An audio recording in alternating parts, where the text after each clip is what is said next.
I just do what I'm told. I just do what I'm told. Including starting the podcast. Hello, everyone. Oh, hey, hello. Hi, how you doing? Noah's still fucking with his earbuds. I'm present. I just need my earphones one moment. But yes, so we can actually introduce what's going on today. I'm Rory. And I'm Roni.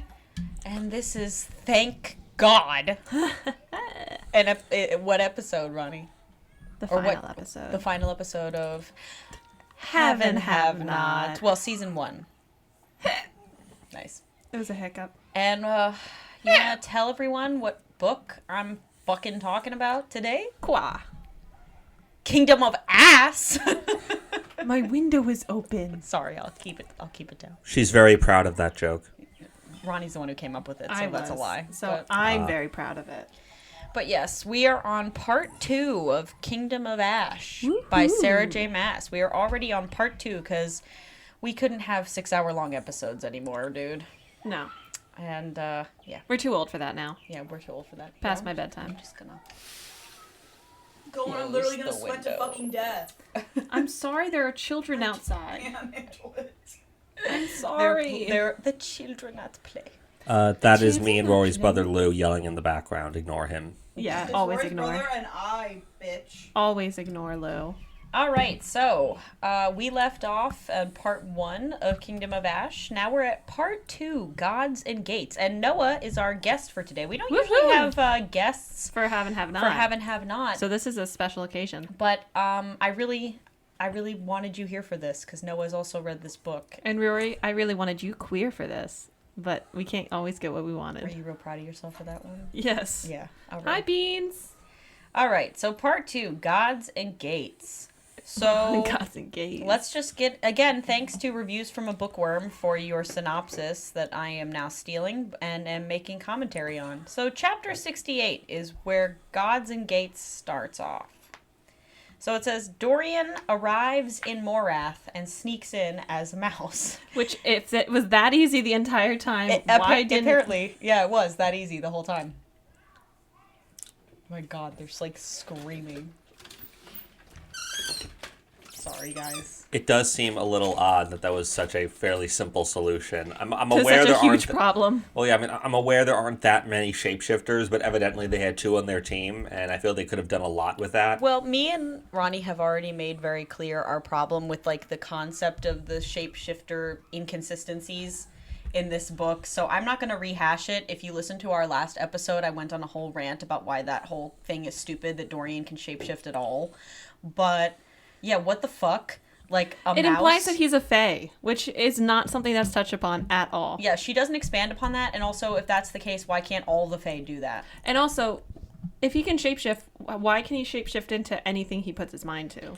And also, It why defies did the you... logic of this universe. Why did you sneak in as a mouse? Why didn't you just turn into a wyvern and fucking torch the place? I mean, isn't Lysandra also a shapeshifter, and they're stay to be some kind of weird second other non-faith magic thing? Well, I mean, the whole setup for But this he book is is a stupid. magical so, I mean, the whole setup for this book is just stupid and nonsensical to begin with. So I guess there's really no point in touching on it.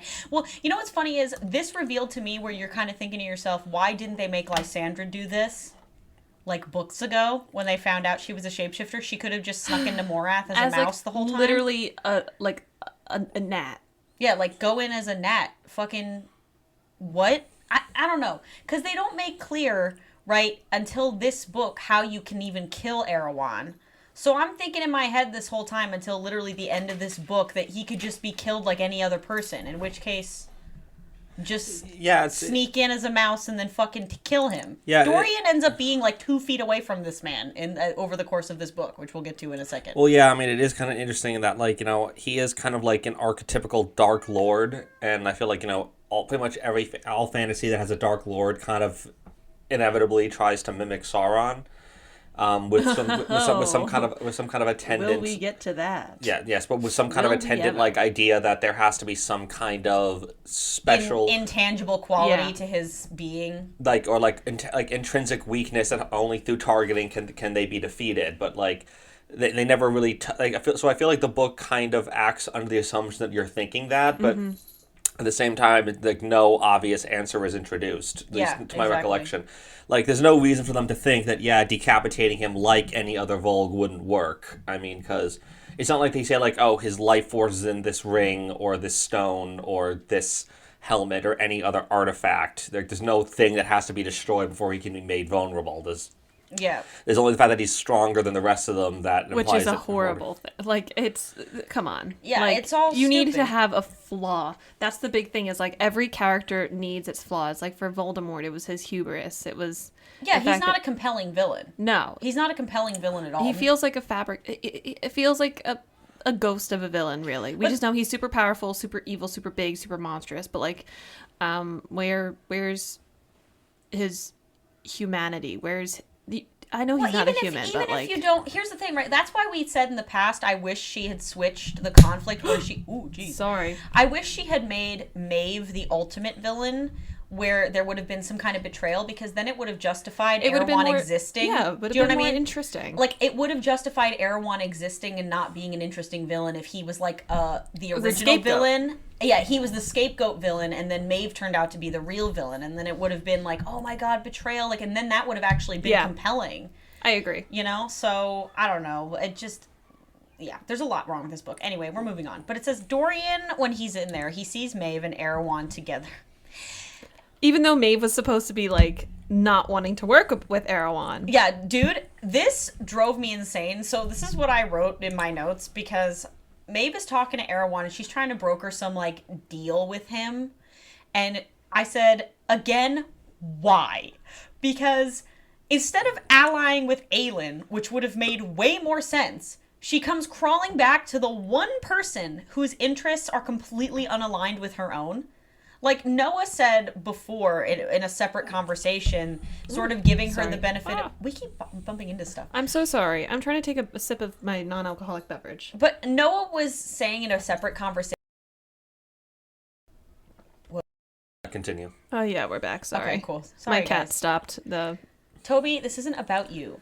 Noah was saying in a separate conversation that, you know, trying to give her the benefit of the doubt that, like, oh, maybe she just thinks that the good guys are going to lose, and so she's just trying to, like, ingratiate herself with the bad guy and, like, get the best out of the worst situation. But like. But even then, I feel like that wouldn't make sense, because the one thing we know about Maeve's backstory, like the main thing she wanted from the beginning, was to get away from Orcus, who's Erewhon's brother. And that was literally her one motivating factor. Yeah, that was the only thing we know about her. That's the one thing we know about how she learned how to fucking walk through worlds and like basically completely. That is why she tortured Aelin. Yeah, was to get away from Orcus. All we know about Maeve is her one motivation is she wanted to fucking get away from Orcus. And Erewhon has made pretty fucking clear that the one thing he wants to do with the goddamn word keys when he gets his hands on them is to bring Orcus back to this fucking world. So you'd think her, like, the last thing in the world she would ever want to do in any case scenario ever would, like, be to, like, ally with Erewhon, who's gonna obviously give her back to Orcus when he gets the word keys and brings Orcus back, which is what he's been very clear about this whole time. Yeah, it's absolutely Like, stupid. that doesn't make sense. Like, you could say, well, she couldn't go back to Aelin. She tortured her for a month. I'm like, so, okay, so she's fucked. She can't go back to anyone. Going back to Erewhon, just because she can't ally with Aelin doesn't mean that the answer is to go to Erewhon, No. when that's completely contrary to everything we know about her as a character. How does that make sense? It doesn't, because it's a poorly constructed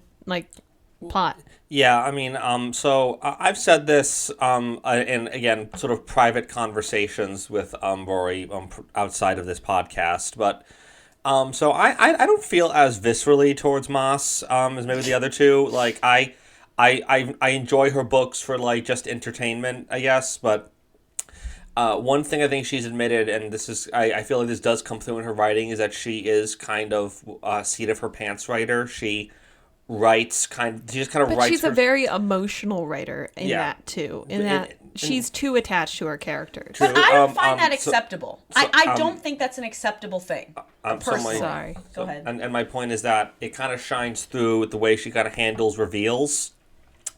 Like, the depths of Maeve's villainy, I feel like, and her actions, especially in this book, as the kind of the culmination of them all, does kind of, I think, that shines through the most. And that I definitely think when she was introducing Maeve, there was definitely like an idea vaguely that like there had to be some kind of big twist reveal about her nature. I'll even give her so far as say maybe she planned for her to be some kind of villain even from the get go, like she'd be an antagonist at some point. But the backstory we get in this book, which we kind of get in the last book of the series, so it feels kind of a little late for it. Kind of makes all her actions previous seem inconsistent with the intended goal. Yeah.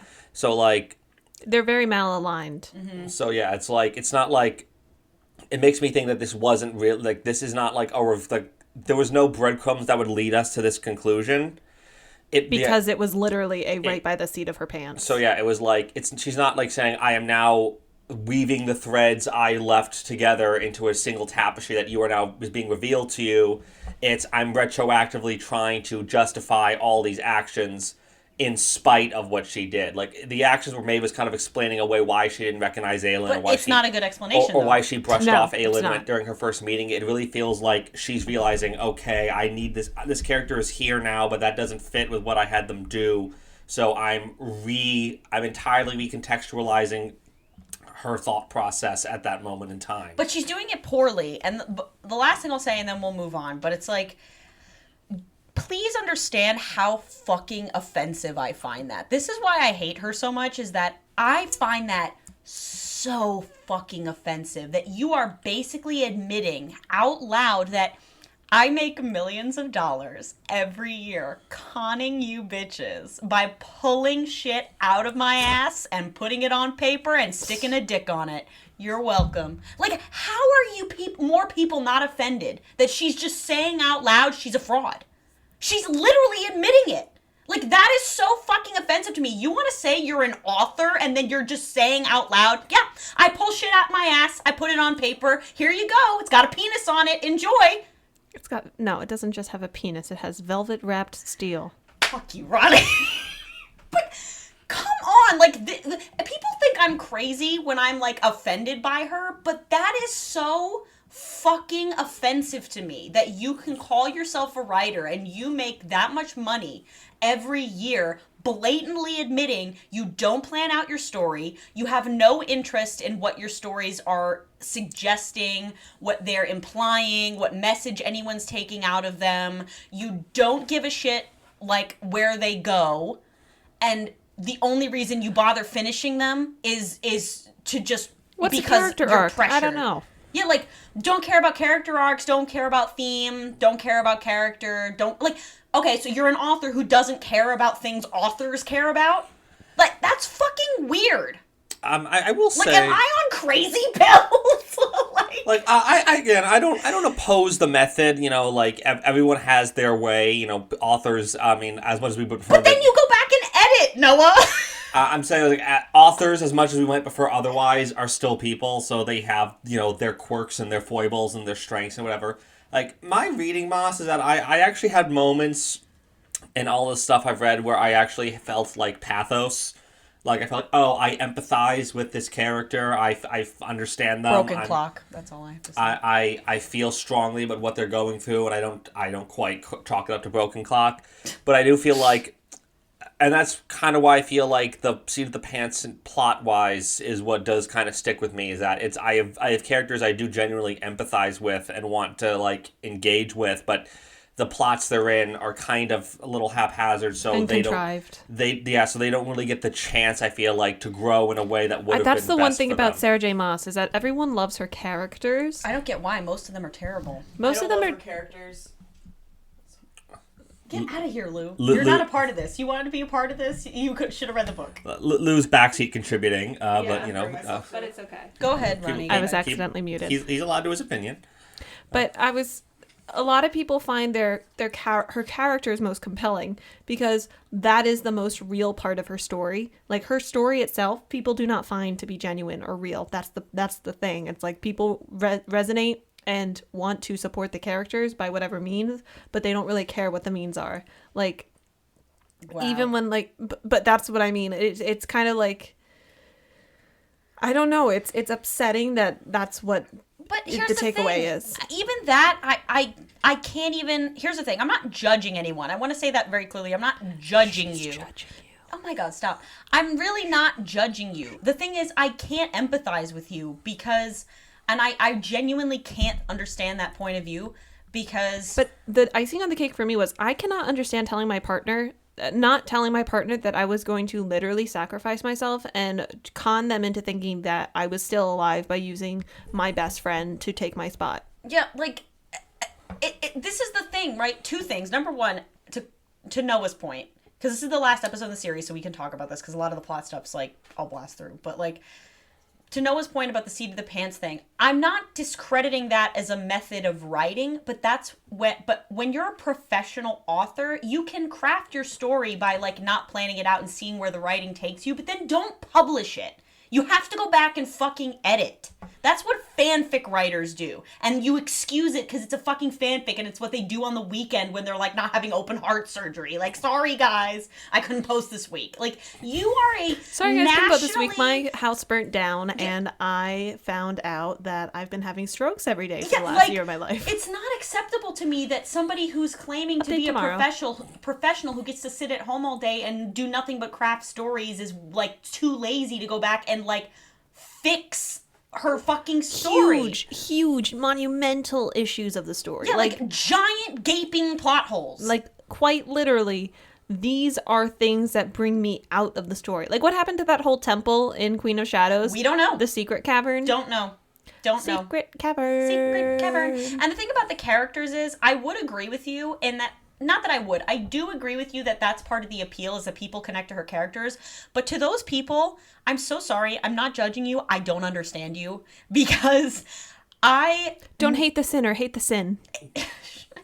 There's like maybe I can count on one hand, and she's got a lot of fucking characters, the amount of characters in any of the books I've read by her that I don't think fucking suck.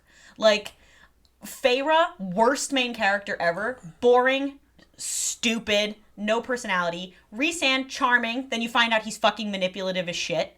Like, Tamlin turns out to suck, that she did that by her own doing. Lucien becomes a fucking pathetic. And then in this series, Aelin, she has a new personality every fucking book. She gets a new identity, a new name, a new personality when it's convenient for Sarah J. Maas. Rowan, boring, no personality outside of being in love with Aelin. Maeve, evil bitch, maybe, but kind of sympathetic. We don't really know, but we don't really care because she's gonna end up dying at the end anyway. Okay, all the fucking Fae who show up, Fenris, Gavril, all of them could be the same person. None of them have a distinct personality. If you saw one in the street, we just know that one of them is someone's daddy. We just know that one of them is Adian's dad. Adian kind of has a personality. I feel for him, and then I had issues with him in this book. But aside from that, okay, fine. I care about Adian. I care about Lysandra. I cared about Elide until she became fucking useless. Lorcan's just an asshole. Yeah. But you don't get what I'm saying? Like, Manon, she had a great arc until she decided to ruin it and make her whole arc about a man. Yeah. Dorian had a personality until he fucking completely switched personalities. He was one character halfway through the series, and then the second half of the series, he was a completely different person. Like, again, am I on crazy pills? Like, what am I missing here? I do admit I actually would really have like read the series. I hate to say it because I actually weirdly kind of like Aelin a lot, but I actually think I would like the series more if it was about Manon. I would have too. Agreed. I think Aelin is such a whiplashy character. I don't like when I can't trust that my main character is doing things. And like, it's established that we should trust her from the beginning. Like, as early as the second book, it was like, but now she's different. Now she's turning over a new leaf. But she never turns over the leaf. Yeah, except she doesn't. She's only ever turning over a new leaf when the eyes are on her. And the eyes are on her way too much for it to be like, it's just really badly done, I think. Yeah, this is what I'm saying. Like, I didn't mean to go on, like, a whole thing, but I had to make clear because I know people are going to want examples. Like, they're going to say, what do you mean, Rory? Blah, blah. I'm like, that's what I mean. That is what I mean. Points A, B, C, D, E, F, G. Yeah, points A, B, C, D, E, F, G. Like, all the way, all down to Z. Exactly. So, anyway. That rhymed. Good job, Ronnie. T-D. But that's what I mean. So, I fucking hate all these people. Anyway, chapter 70. So, Maeve reveals to Erewhon her real identity, which, why? No clue. So isn't the one good thing that was having going for you the fact that he didn't know who you were? Yeah, but she decides to tell him that she's the Vol Queen, and she's no longer Queen of Doranel because remember when Aelin wrote that letter saying that Maeve was a Volg queen. For some reason, an entire nation of Fae, who she successfully brainwashed into thinking for centuries that she was a Fae queen, believed a random letter from a new queen who has just come up after 18 years of, like, absence. And was kind of on the side of several military engagements that had hot mass casualties on your side. Yeah, so like, an entire nation that was collectively duped previously decide to buy into war propaganda for some reason. It's like if the airbenders were like, "Hey, firebenders, we're gonna be friends again, right?" Well, I mean, it's like Empire of Storms ends with, and I cannot stress this enough. Rory has heard me make this say this many times.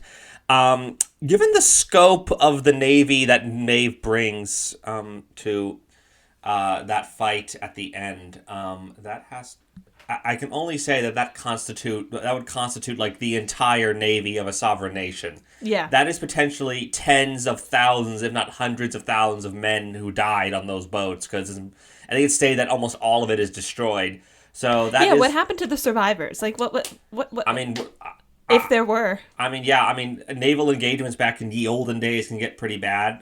It's entirely possible there were none. But these ones had big fairy dicks, so like. I mean, if they're wearing armor, then they're dead. I mean, it's entirely possible. I mean, I don't know what the rules of naval engagement are in like this world. These are the questions that we need answered. But I mean, like, I can kind of see that turning into a bit of a propaganda loss for her as much as anything else, because it's like, okay, guys, I know I just got our entire Navy decimated for several generations, but don't worry, I captured one non-combatant who didn't take part in the battle, and I'm at great personal cost and no other material gain. We understand she's a problem because I have personal beef with her. And unspecified beef that I will reveal to no one, but rest assured we have beef, even though that never materializes. Yeah, there was no real provocation on our part, and also I'm kind of just going to go into the wilderness for an indeterminate amount of months and not govern, thus, letting this massive PR nightmare fester while my army grows increasingly bitter and confused as to our plans. And then that said prisoner is going to escape in another mass casualty breakout, wherein some of the most scary people I spent centuries making you all afraid of turn against you. A guy who I've basically described as the living embodiment of the shadow of death descends upon you. She will escape with the use of a fire poker and kill several dozen guards in the attempt. Well, we're not there yet, but yes. So anyway, this is what I said about that whole thing. So Maeve says she wants to ally with Erewhon against Aelin, which why makes no sense. So here's what I said in my notes. I said, again, this makes no sense why she would want to do this, but it also makes no sense why she was beefing with Aelin in the first place, which I've said many times. Also, it doesn't make sense why Erewhon doesn't just imprison her on the spot because he's an evil bastard and she's a fucking traitor. Like, I get she's Orcus's wife and she's been gone centuries or whatever at this point, but after abandoning him, and there are plenty of fucking Volg princes and princesses to go around, so it's not like they really need her back. She only seems to be causing trouble for everyone. Like, she offers him the spiders, like she makes the deal with him that, because I'm the queen of the spiders for some reason, which, again, it's never really explained. Well, I mean, I think it's stated that they, came with her when she crossed over. Okay, but my question is, you understand that the spiders follow her because she's Volg, but then do the spiders, why her specifically? Did she, birth them? Why is it just Maeve the Volg, not all Volg? Why aren't the spiders slaves to all the Volg? Why her? Well, I mean, again, I think you're forgetting. She explicitly states that they worked for her before. They are not servants of Volg. They before they ever came to this world, they specifically worked for her. So they just kind of kept the faith. So they were her little henchmen, and now they're extending. Yeah.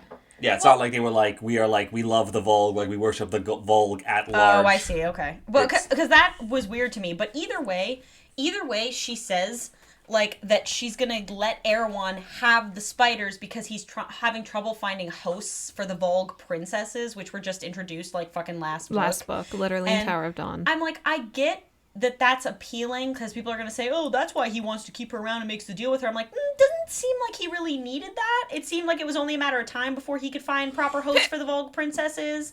And it makes way more sense for an evil overlord to just see her as, a potential risk, which is what ends up happening. Mm-hmm. So why make this deal, Erewhon? He's the most flaccid, boring, like unintimidating villain because he just like sits there calmly. Like he's just like, yeah, I know that like you betrayed my whole family and married my brother and then abandoned us and walked through worlds and took your spiders with you, and then your whole army has been actively fighting against us this entire war, but I'll hear you out. You know what I mean? Like, what the fuck? You know?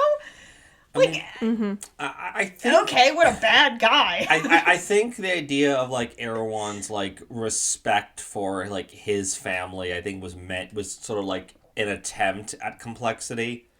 Like there's a moment later on where she like Maeve basically like as part of a sort of like manipulation like attempts to offer herself up to Erewhon sexually, and and Erewhon, I forgot about that. and like with the expectation that Erewhon will rebuff Ew. her, and he does. Again, because he's like, you're my brother's wife. He's like clearly like, I'm glad the morality is at infidelity, yeah. not at death Well, I mean, or mass She's world obsessed extension. with sex. Everything's about sex yeah. in her books. Well, yeah. Sarah J. Maas? Oh yeah. Yeah. But it's just Everything I has just to be think it's about funny sex. that like that's where the evil guy draws the line on morality. Yeah, because it's about sex. I mean, again, I think it's more a matter of like, again, like an attempt at the idea of like complexity, that it's not like the concept of infidelity is beyond him. I think it's specifically because his older brother is someone he feels that like there's a chain, like I respect the elder, you're my elder's okay, wife. but it's weak and it's not compelling. It is a little bit of a more of a minor thing that I feel like in the grand scope of his character, like it doesn't really salvage him from being somewhat, like you said, kind of generic to a degree. Well, switching gears to an extent, something I forgot about that I wrote down was like, did we forget about all the fucking Fae that were supposedly blood sworn to Maeve? Like they just kicked her out of Doranel. I guess we're forgetting about the blood oath now. I mean, I think that was only the cadre that had like that formal blood oath, like cut your hand open, and Weren't like there more Her people?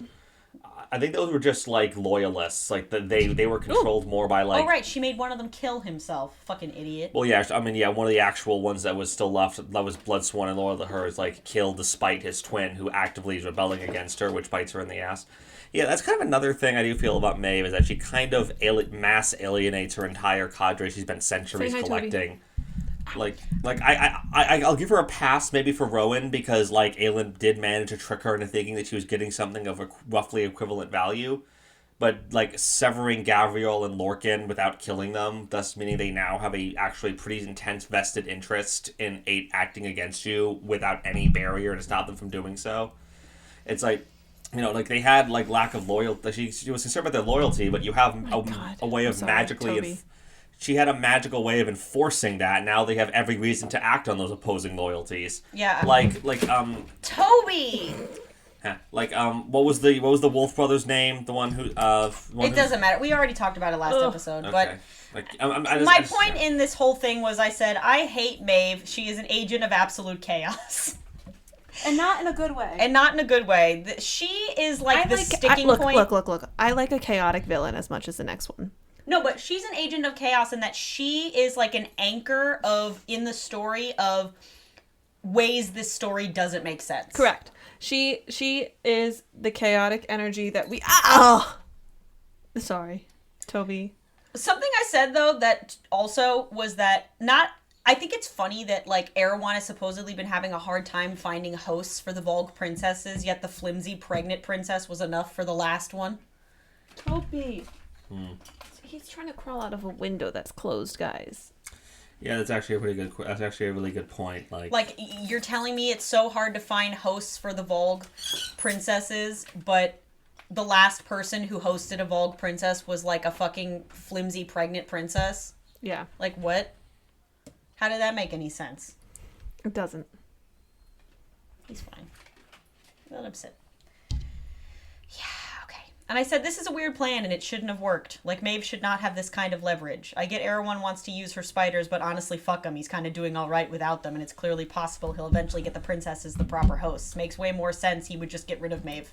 Yeah, actually, especially because that seems like foreshadowing, but they actually really do not play any significant role in the final battle. No, they don't. No. And also, he has no reason to trust her at this point. Like, Even if she thinks she's basically disclosing, like, I want to be on your side, but but not very, saying why. Yeah. And then kind of gives up all her leverage. Yeah. And, You played your whole hand.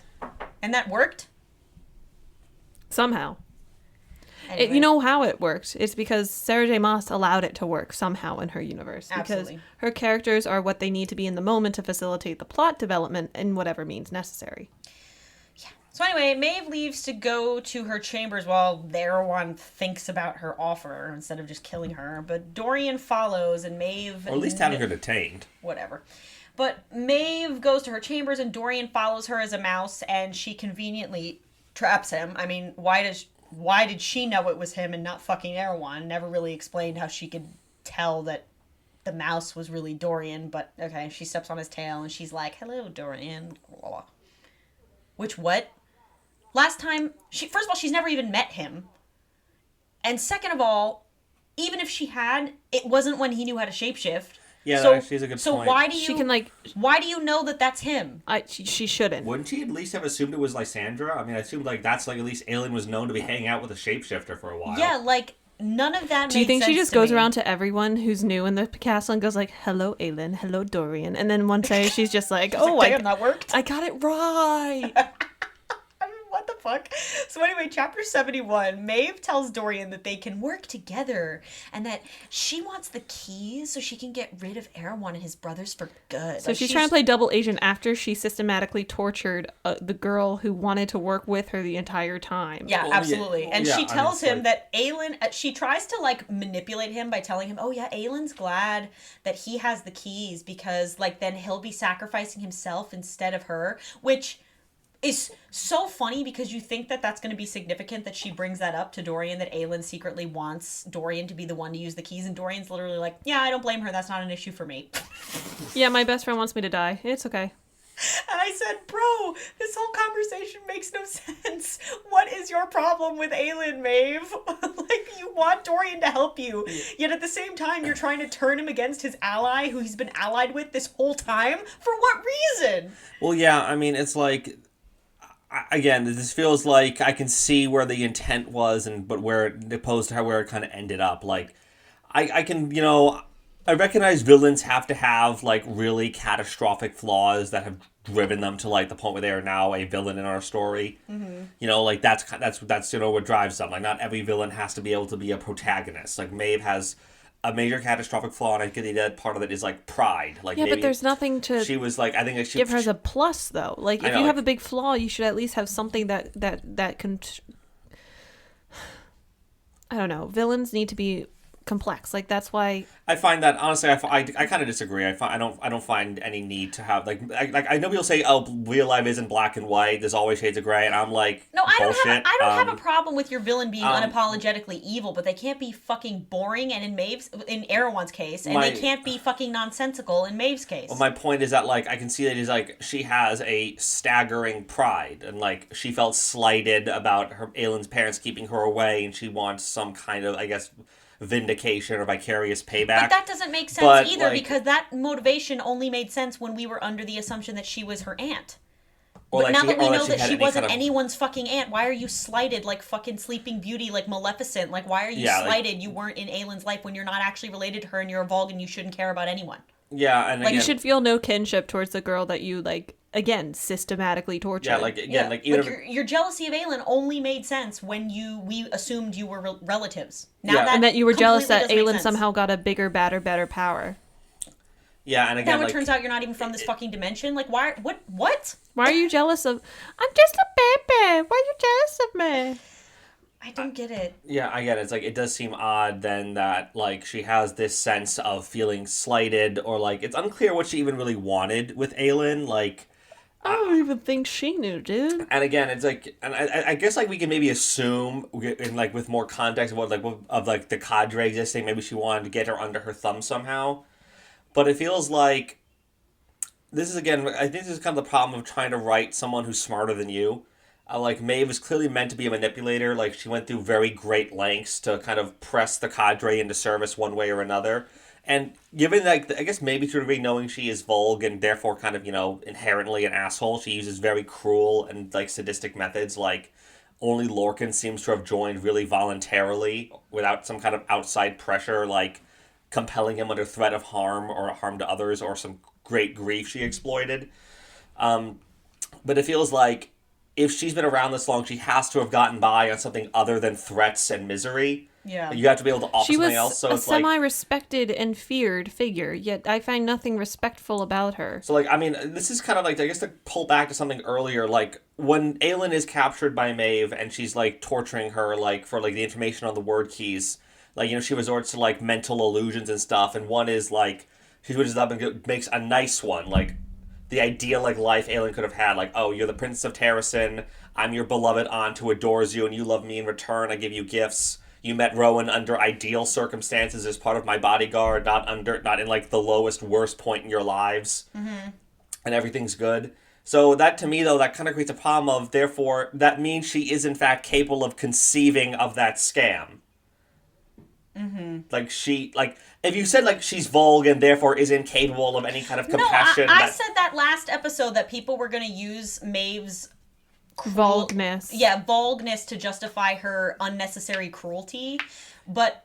Yeah, it's like, I can follow the logic of, like, if she's, like, a little shadow demon from the plane of evil, then, like, I can get, like, oh, she's incapable of compassion or conceiving of it, therefore But she's able to fabricate idyllic situations that would appeal to someone, so she has that level of empathy. Or, like, at least, if not empathy, she is capable of understanding it in others and knowing how, like, to offer it to them. Like, yeah, I'm capable of conceiving the idea of, like, bribing you with nice stuff, so I'm thinking to myself, if you could think of that, why wasn't that the plan? That's what I said. Like I said, like, everyone, including seemingly Aelin's own family, did in fact think you were her aunt. Yeah. So I'm just wondering, why didn't you show up and be like, hi, I'm your literal And fairy godmother. Here's life and joy and happiness and every possible delight I can offer you. You want to serve me? You feel so related right now? I feel so fucking validated because I've been saying that for fucking ever. Anyway. Like, you know, like... Moving on, because we gotta move on. Sorry, Noah. But anyway, so... Dorian tells Maeve to work with him, which I get he's trying to con her, but this was all very weird. And he's like, oh, bring the spiders to our side and I'll marry you and you can be the Queen of Otterland with me because you don't have a kingdom anymore. Like, the people of Otterland. I love how the people of these kingdoms are, like, not considered at all. Like, I can just do whatever I want as the king. When in real life, political marriages and, like, created huge problems in kingdoms because people rebelled all the time for really seemingly ridiculous reasons. But it's like, yeah, I'll just marry an evil Volg queen and all the people of Otterland will just be super okay with that. But anyway... in fairness, I feel like they were going to keep that part secret. Like, or at least you the know, implication was. English people got mad when their queen married a Spanish prince. They were, like, ready to fucking overthrow her. That's all I'm saying. But anyway... so Vernon, who's Elid's creepy uncle, is also at Morath. Totally fucking forgot about him. And Dorian gets an idea from this. So he shifts into Vernon in order to speak to Erewhon and ask him questions. Now, the funniest part about this scene, real quick, is... Of course, we're going to talk about how stupid that is in concept. Yes. But what I fucking find the funniest thing about that scene is that it's completely useless and he finds out nothing. Doesn't get any valuable information from that conversation at all. We can honestly move on because it was a useless scene. It was a horrible use of magic because, again, it just... Why doesn't he turn into Maeve? Like, why didn't he turn into Erewhon and make Erewhon's minions do things? Like, what? Oh my god, I can't. It does feel like there was a lot of stuff he could have done to run havoc. Like, even if not turn into Erewhon, at least someone with authority and be like... Can he turn into one of the mice from Cinderella and, like, start singing a song, too? Because this is about as fairy tale as you can imagine. It's so contrived. Well, Yeah, I was thinking so more... dumb. I was thinking more like turn into an officer and say, hey, turns out there's some kind of problem with all the weapons, need to melt them down and do it again. Or like... Yeah, something. I don't know. We're not doing artillery anymore. Just dismantle it. We're going to repurpose that wood. Nope, he doesn't do anything useful. But anyway... Chapter 72, Nezrin and Sartak have reached the Farian Gap. I know, the most useless people, but find no sign of enemy army. Kael and Gavriel talk about fatherhood. According to Bookworm, she says more wasted pages. I fucking agree.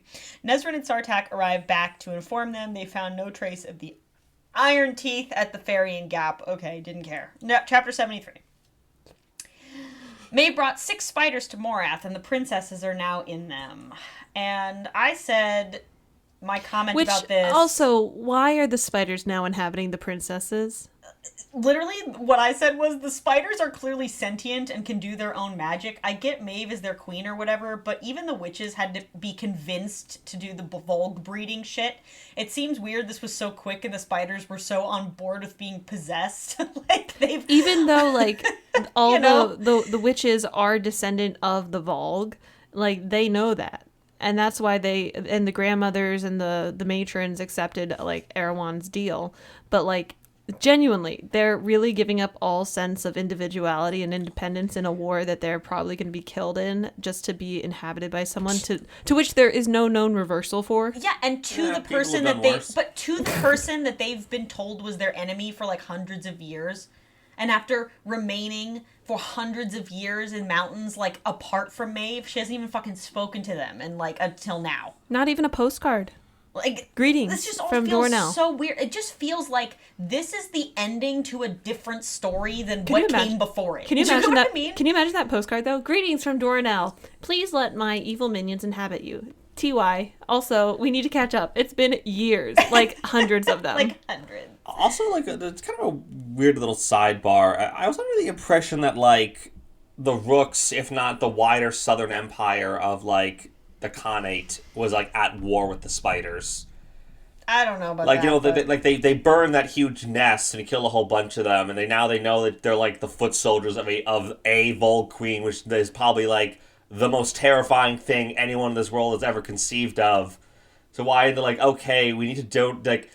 And there was like a delay with like the other half of the Southern Army showing up compared to the force that like Nezrin and Sartak lead. Mm-hmm. I feel like maybe we could have at least said, oh, by the way, the reason there's a big delay is they're out killing all the spiders. Is that's like a huge problem to leave at our back unattended. Oh my Because, god. like, Can they do anything Well, right? but she doesn't think through the war stuff at all, really, and so I don't really care about it, so But I they're ignore always it. at war. But this whole book is one big war because it's basically Lord of the Rings. But anyway, Dorian is still hunting for the key. So he's in Morath, disguised, doing nothing with that except trying to look for this final fucking word key. And then he stumbles across the tomb, right? So yeah, he finds a sarcophagus and a bunch of wordstone collars. I've already talked about my problem with the wordstone collars. And he found a tomb where Elena and Gavin trapped Erewhon. Like thousands of years before. Yeah, and so the collars are affecting him, and So Maeve, with whatever shred of like dignity and like salvation, she comes and like rescues him from the effects. Yeah, okay, what? Why? Yeah, because then she later goes on to betray him, so I'm very confused. But anyway, Maeve tells him she doesn't want to be like And she Erewhon. didn't gain anything from this union. Yeah, she She doesn't... gained nothing from this union or this temporary union. Yeah, but what's stupid is she says she doesn't want to be like Erewhon and his brother, which, you know, A maybe... conquester? Maybe you're meant to think she's being disingenuous, but either way, it doesn't make sense. And so Dorian believes the final word key is in Erewhon's tower, but he can't sneak in, which, why not? Like... I mean, there has to be like a window or any kind of crack. I mean, if you could turn it into like a mouse, Yeah, so like, apparently, there has to be something. Apparently, the only plan was for Maeve to try and seduce Erewhon so she can gain entry. Disgusting. Which this plan is dumb and clearly wasn't going to work, and Maeve already knows that it won't work. So I don't understand how. I don't get it. I just don't get it. Well, I mean, I got the impression she assumed it was going to fail. I thought the point was to just get the door open. I know, but that's the plan. Like, that was the only way. I don't know. That doesn't make sense to me. Anyway, that doesn't compute in my brain. But anyway, I think if nothing else, it would get his attention. I mean, what you gonna do? Like, hey, how about but that weather? then you're alerting him to like that it's weird. Do you know what I mean? That lets he be like, "What the fuck? Why are you acting weird?" But anyway, chapter 74. Maeve tries to seduce Erewhon, but he rejects her Again, and for the second time. Doesn't let her in because who thought that plan would work? Maeve meets Not me. with Erewhon the next day. Dorian hides in her pocket as a mouse, and Erewhon wants Maeve to summon all the spiders for him. And Maeve tells him he should hold off and save them for another battle. And she says she will demonstrate her power to him by showing his brothers to him. So I was like, okay, why can't she just show him now? Why does No clue. he buy this bullshit that he has to wait for her to show them? In fact, why hasn't he already commanded her to world walk back to their original realm? Why hasn't he forced her to bring his brothers back herself? Even if she can't, it's weird he doesn't think about it.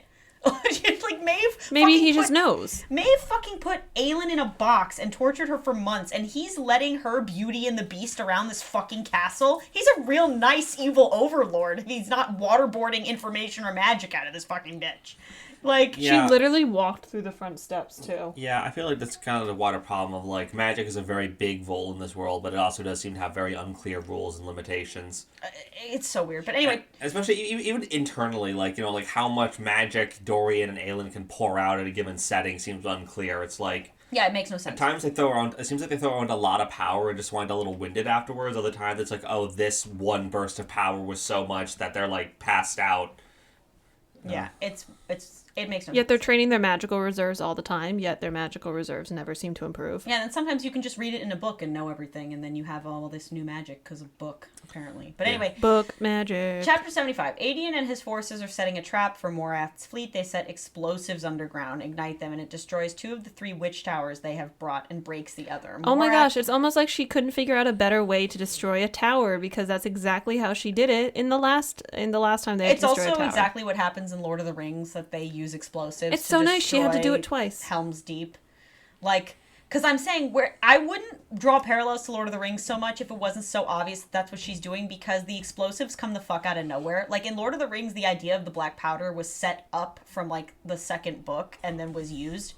And like out of nowhere, all of a sudden we have explosives, even though in this world we have hellfire magic and black fire magic and other kinds of fire magic and fairy fire magic. But like now we need explosives when everything else in this book is ripping off Lord of the Rings. That feels a little bit weird that all of a sudden there's fucking explosives destroying towers when that's exactly what happened in like fucking 2 towers is all I'm saying. In fairness, it was on the other side. But do you get what I'm saying? Yeah. Like, that's not a coincidence. I'm fully believe that. But anyway, chapter 76. Maeve plans to trick Erewhon, show him an illusion of his brothers while Dorian sneaks into the tower. Okay, whatever.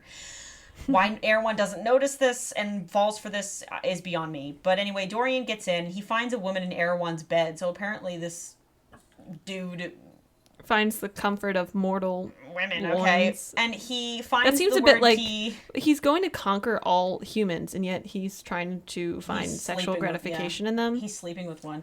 But so anyway, Dorian realizes that the word key is in her arm, just like Kaltane had hers in her arm. But they never expand upon why Erewhon keeps putting this shit in people's arms.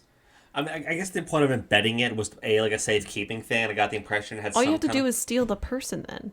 I mean, I think it's like kidnapping a whole human being is harder than picking up a rock.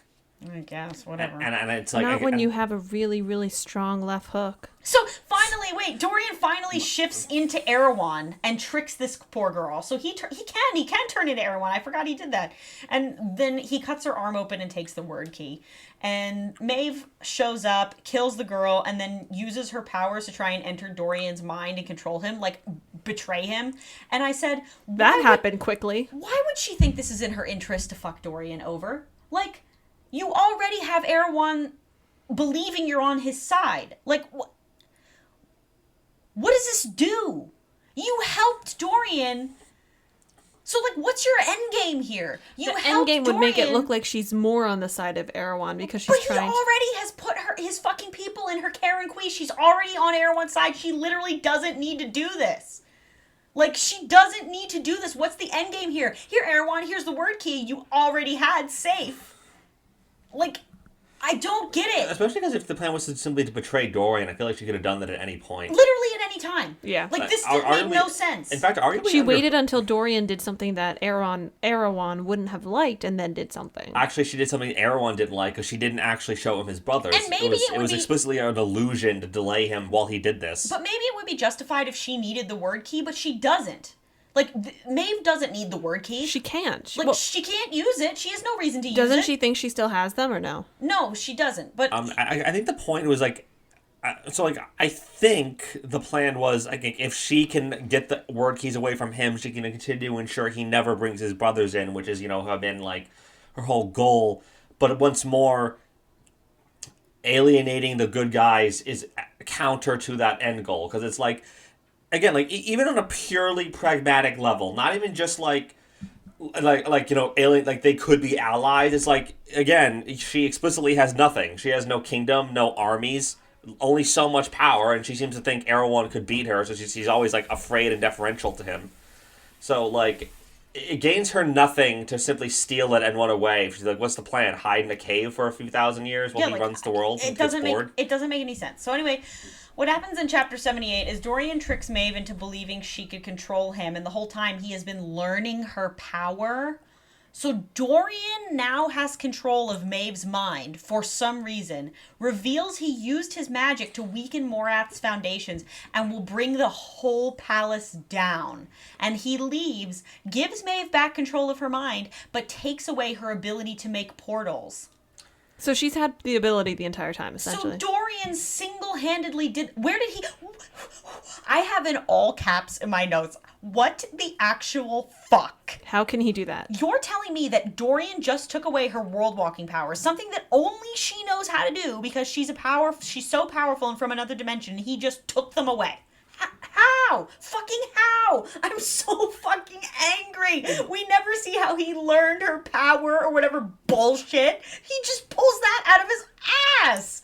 Fuck this book. Well, yeah. Also, it feels like did he say why he left her alive again? Did he think she'd be some kind of delay? I don't know Because like I mean that feels like I want to say it's been a while since I read the book itself, so I want to say maybe there's some element of like we're not like that. That's not what we do. But it's also too late. You've already skinned people alive and shit. I mean, so. admittedly, that was Rowan, but it's like it feels like nothing to your benefit, but to your benefit to kill her now, so she can't ever like be a resource for Erewhon to tap. Yeah, it doesn't matter. If nothing else, the bad spiders should like scatter. Like they're not loyal to Erewhon. They have no particular loyalty. I suppose they could rally behind him for revenge, but that doesn't make things any worse, as they're already behind him. Mm-hmm. I don't know. That just really killed me that, like, Dorian out of nowhere can just pull this power out of his ass.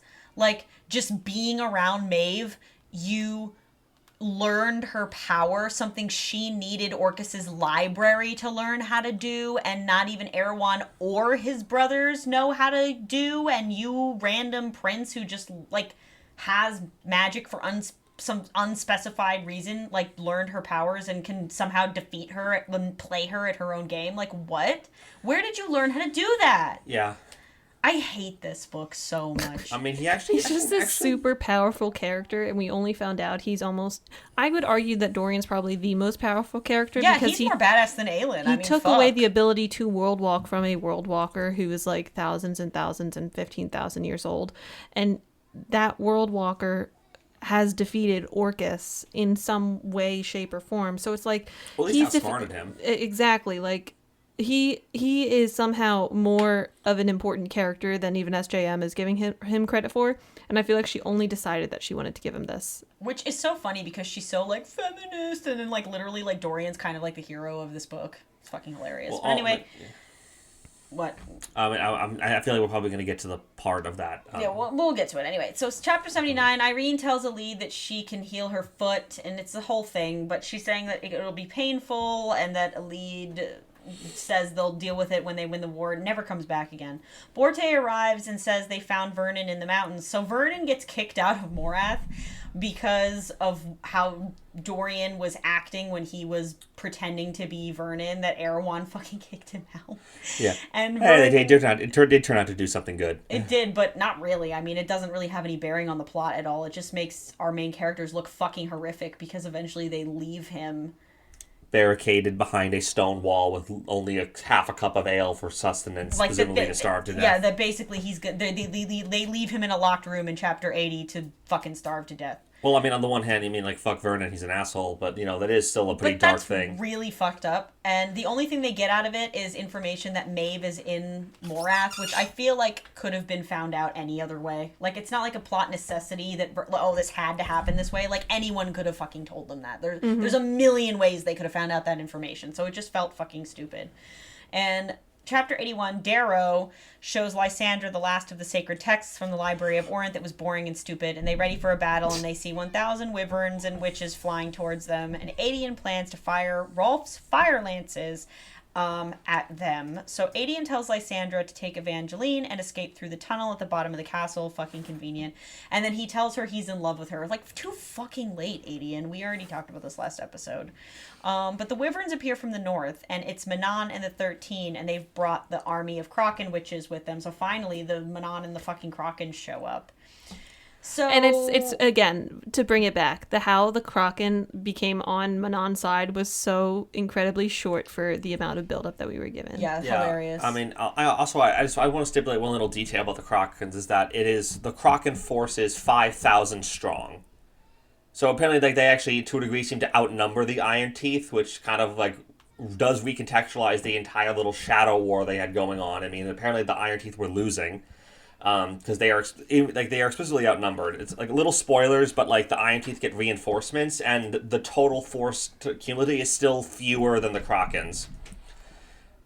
So it is. I feel like that never gets brought up. But like apparently, like by sheer numbers, if we actually look at it, the Iron Teeth were losing. Yeah. And that's never like a propaganda piece. Like, hey, we were actually losing the war. The Krakens were winning. By if we're talking about sheer There's a attrition. lot of stuff that they could have touched on with like propaganda, but they don't actually care. Sarah J. Maas doesn't actually care about the population these people are fighting for. Genuinely, no. If she did, then we would actually find out about what makes the people the people. We'd find out about the culture. We'd find out about the languages. We'd find out about something that would connect us emotionally to these people who we're supposed to care about enough to want to protect.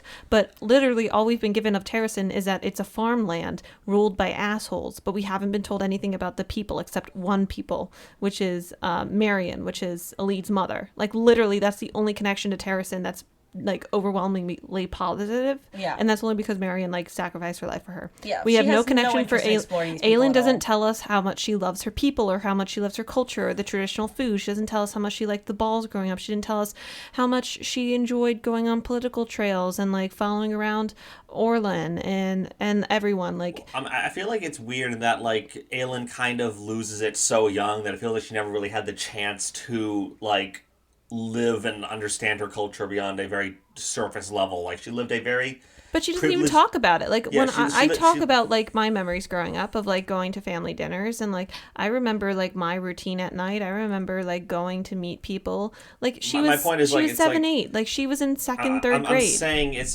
is kind of a flaw of the story that she lived a very, very privileged life, kind of unique to her, and by virtue of being a member of the royal family, and then lost it at an incredibly young age after being actually honestly pretty isolated, even in that setting due to her powers, and then kind of lose it. So she never really lived in Terrasen. She honestly spent the majority of her life everywhere but there. Yeah, but And, that's why I always said that it's bullshit that Sarah J. Maas keeps trying to convince us that Aelin is trying to take back her kingdom for, like, altruistic reasons when that's literally not the case. Like, you have no actual interest in the people of Terrasen. You just want your throne back because the alternative is Erewhon, and also because you decided now that it's your kingdom and you want it back. Like, You've just decided that you want to take an interest. After all this time of you being an assassin who was living, like, perfectly fine, only when the responsibility was thrust upon you did you decide that you wanted to take up the responsibility of an entire nation. Yeah, so we gotta move on. Sorry, Noah. Sorry. So, chapter 82, over 5,000 Kraken witches came. Bookworm says, then we get more pages of nothing. Chapter 83, Dorian summons the ghost of Gavin again to tell him that he has the keys and plans to take them to Aelin so they can decide what to do. Like, okay, even Dorian's getting fucking cold feet about being the guy to open the portal. He's like, I'm gonna take this to Aelin and then see what happens. Mr. I'm gonna go in there and do this myself now has the keys and is like, never Yeah, mind. thank you. So, chapter 84, Lysandra goes into the tunnel under the castle and into the Florine River as a sea dragon and gets near the enemy and waits for the signal. And I was just very confused about that because I didn't understand what was going on, but I don't really care enough, so we're just going to move on. Lysandra gets the signal from who, I don't know, jumps from the water and attacks the enemy as a sea dragon, then jumps back into the river and moves up to attack more enemies. They shoot flaming boulders down on Morath's forces, which, like, fucking convenient how they did that. And the Krakens fight the Iron Teeth, so this really becomes like a witch war.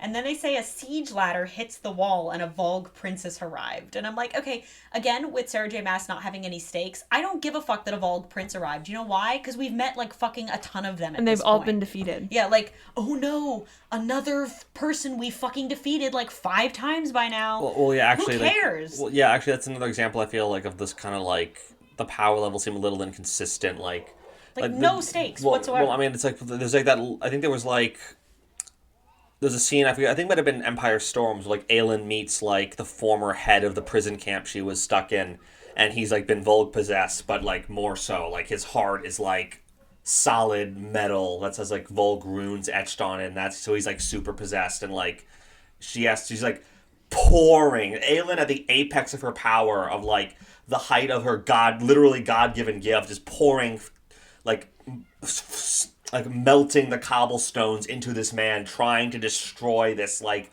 hardened shell of this uber Volg, like stuck inside him, trying to destroy it. By that mean the regular Volg should not be like that, should be power, like they should have no flaws. Well, my point though is that like, and yet like Rory said, like this Volg prince shows up, but like they actually are like throughout this battle, it's stated that some of our heroes are able to kill several of them over the course, and had already killed a few already, even back during a previous engagement. So I'm like, how much of a threat are they? Like, they don't seem to have any. Like, I think they have some magic, but they mostly just seem like strong.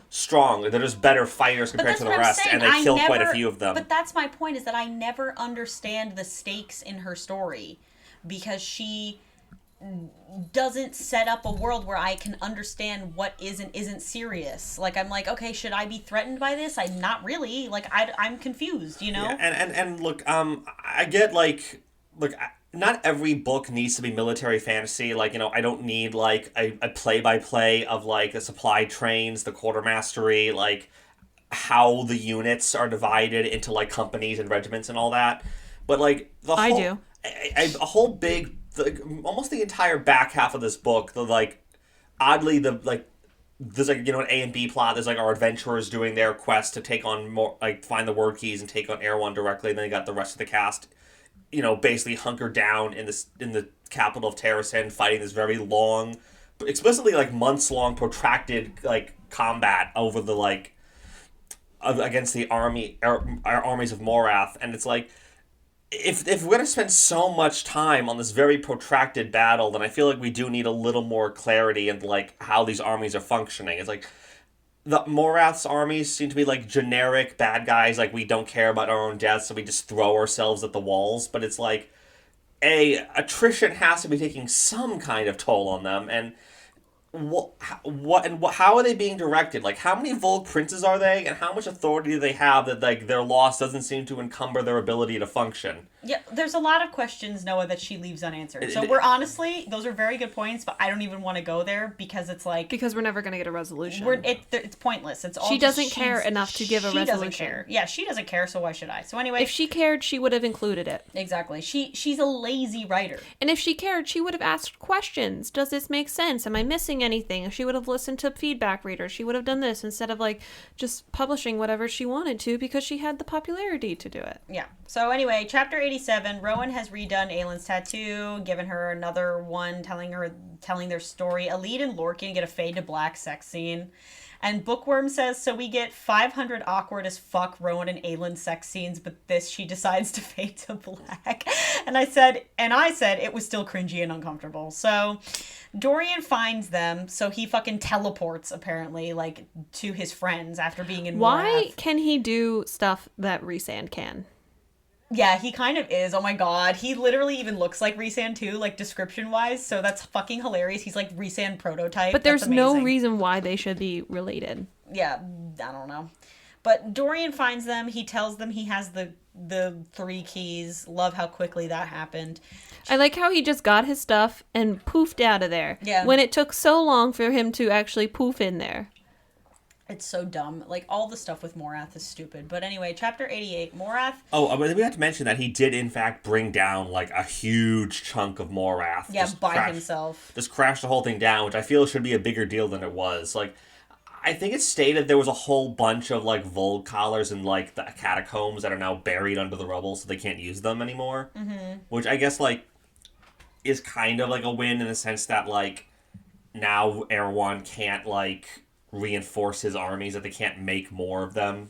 They can't recruit more people to use Volgs, to become Volg. Mm-hmm. So, which, again, it still doesn't feel like it's, like, it doesn't play in as much as maybe it could have been. Like, oh, that's actually a huge win. Now they can't reinforce themselves. Yeah. Like, the only armor they have left in the field is the only one they have. Yeah.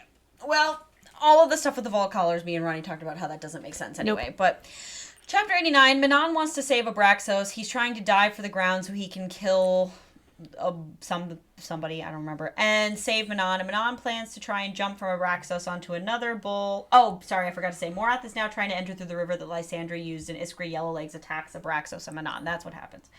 And her bull has Abraxos' throat in its jaws, and Manon and Abraxos are eventually saved by Petra, the blue blood chick. And that was supposed to be like a moving scene, but I didn't really fucking care. And Petra kills Iskra and her wyvern, revenge for Iskra killing her wyvern back in Air Fire. I didn't remember that at all, so I didn't really care about that either. Manon takes Abraxos back to the castle, and he's like big dying, and they need a healer for the wound on his neck, and you're supposed to be really moved, like, oh my god, not Abraxos. And I was like, I mean, somebody needs to fucking die. I like how she has to resort to us liking a puppy character. Yeah. I mean, I do admit I was worried for Abraxos. No, I was also worried for Abraxos, but I was thinking to myself, why am I fucking concerned about, like nobody has died in this book, and I'm concerned about the fucking wyvern. Well, I mean, Like- I think it's actually Ronnie Mace's valid point of, like, you know, the sort of unspoken rule is no kids or pets, you know, Yeah. in terms of stuff is like that stuff just hits different. That's not like, oh, like that isn't like, that's like kind of sad that doesn't make you think, oh wow, I'm so torn up with this character, this book It's has like moved me. It's like, oh, when this book horses just makes die me in sick. battle, they didn't ask to go to do that.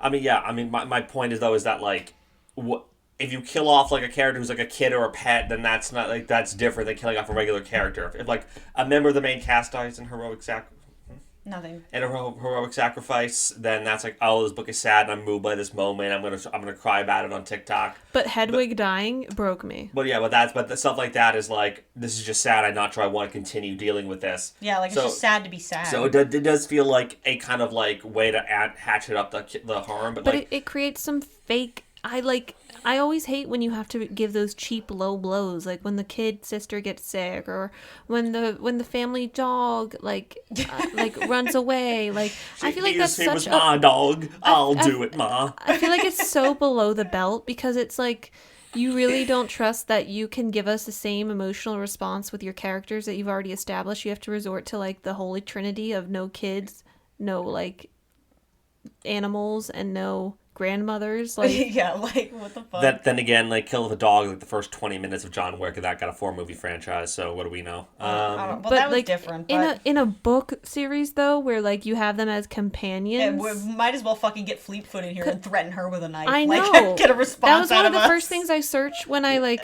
start watching or like listening to books or reading books is like, does the animal survive? Like, does Fleetfoot live? Does like I search that stuff because I actually genuinely care. No, same. When they introduced Fleetfoot, I literally, the first thing I Googled was, does Fleetfoot die? And then because I was like, I can't read this series. If You know, the dog actually, I dies. just want to say, like, minor side tangent I kind of just thought of. It's like, I feel like the like, pointed absence of Fleetfoot, like the fact that Fleetfoot is constantly just simply being pawned off to go somewhere wherever the action isn't, it does, that to me, again, is an emblematic of the whole right by the seat of your pants thing, of that it makes me think that Fleetfoot was supposed to be, like, a bigger part of this story than he turned out to be. Oh, absolutely. Like, but I know it's weird about the dog, but it feels like how much time Aelin spends in like the first 2 books. It's like I think this is meant to be our Hedwig. This is our animal companion. This is our tag along team yeah, mascot. but then when she fucks off to the Fae world, like the Fae lands, we never see Fleetfoot again. but then like I feel like this series kind of got bigger than even she intended, and now it's like, okay, I can't really have the Yeah. dog running around. I feel like that's the biggest sin of this book series, is the reason this last book sucks so hard is because this whole series just got like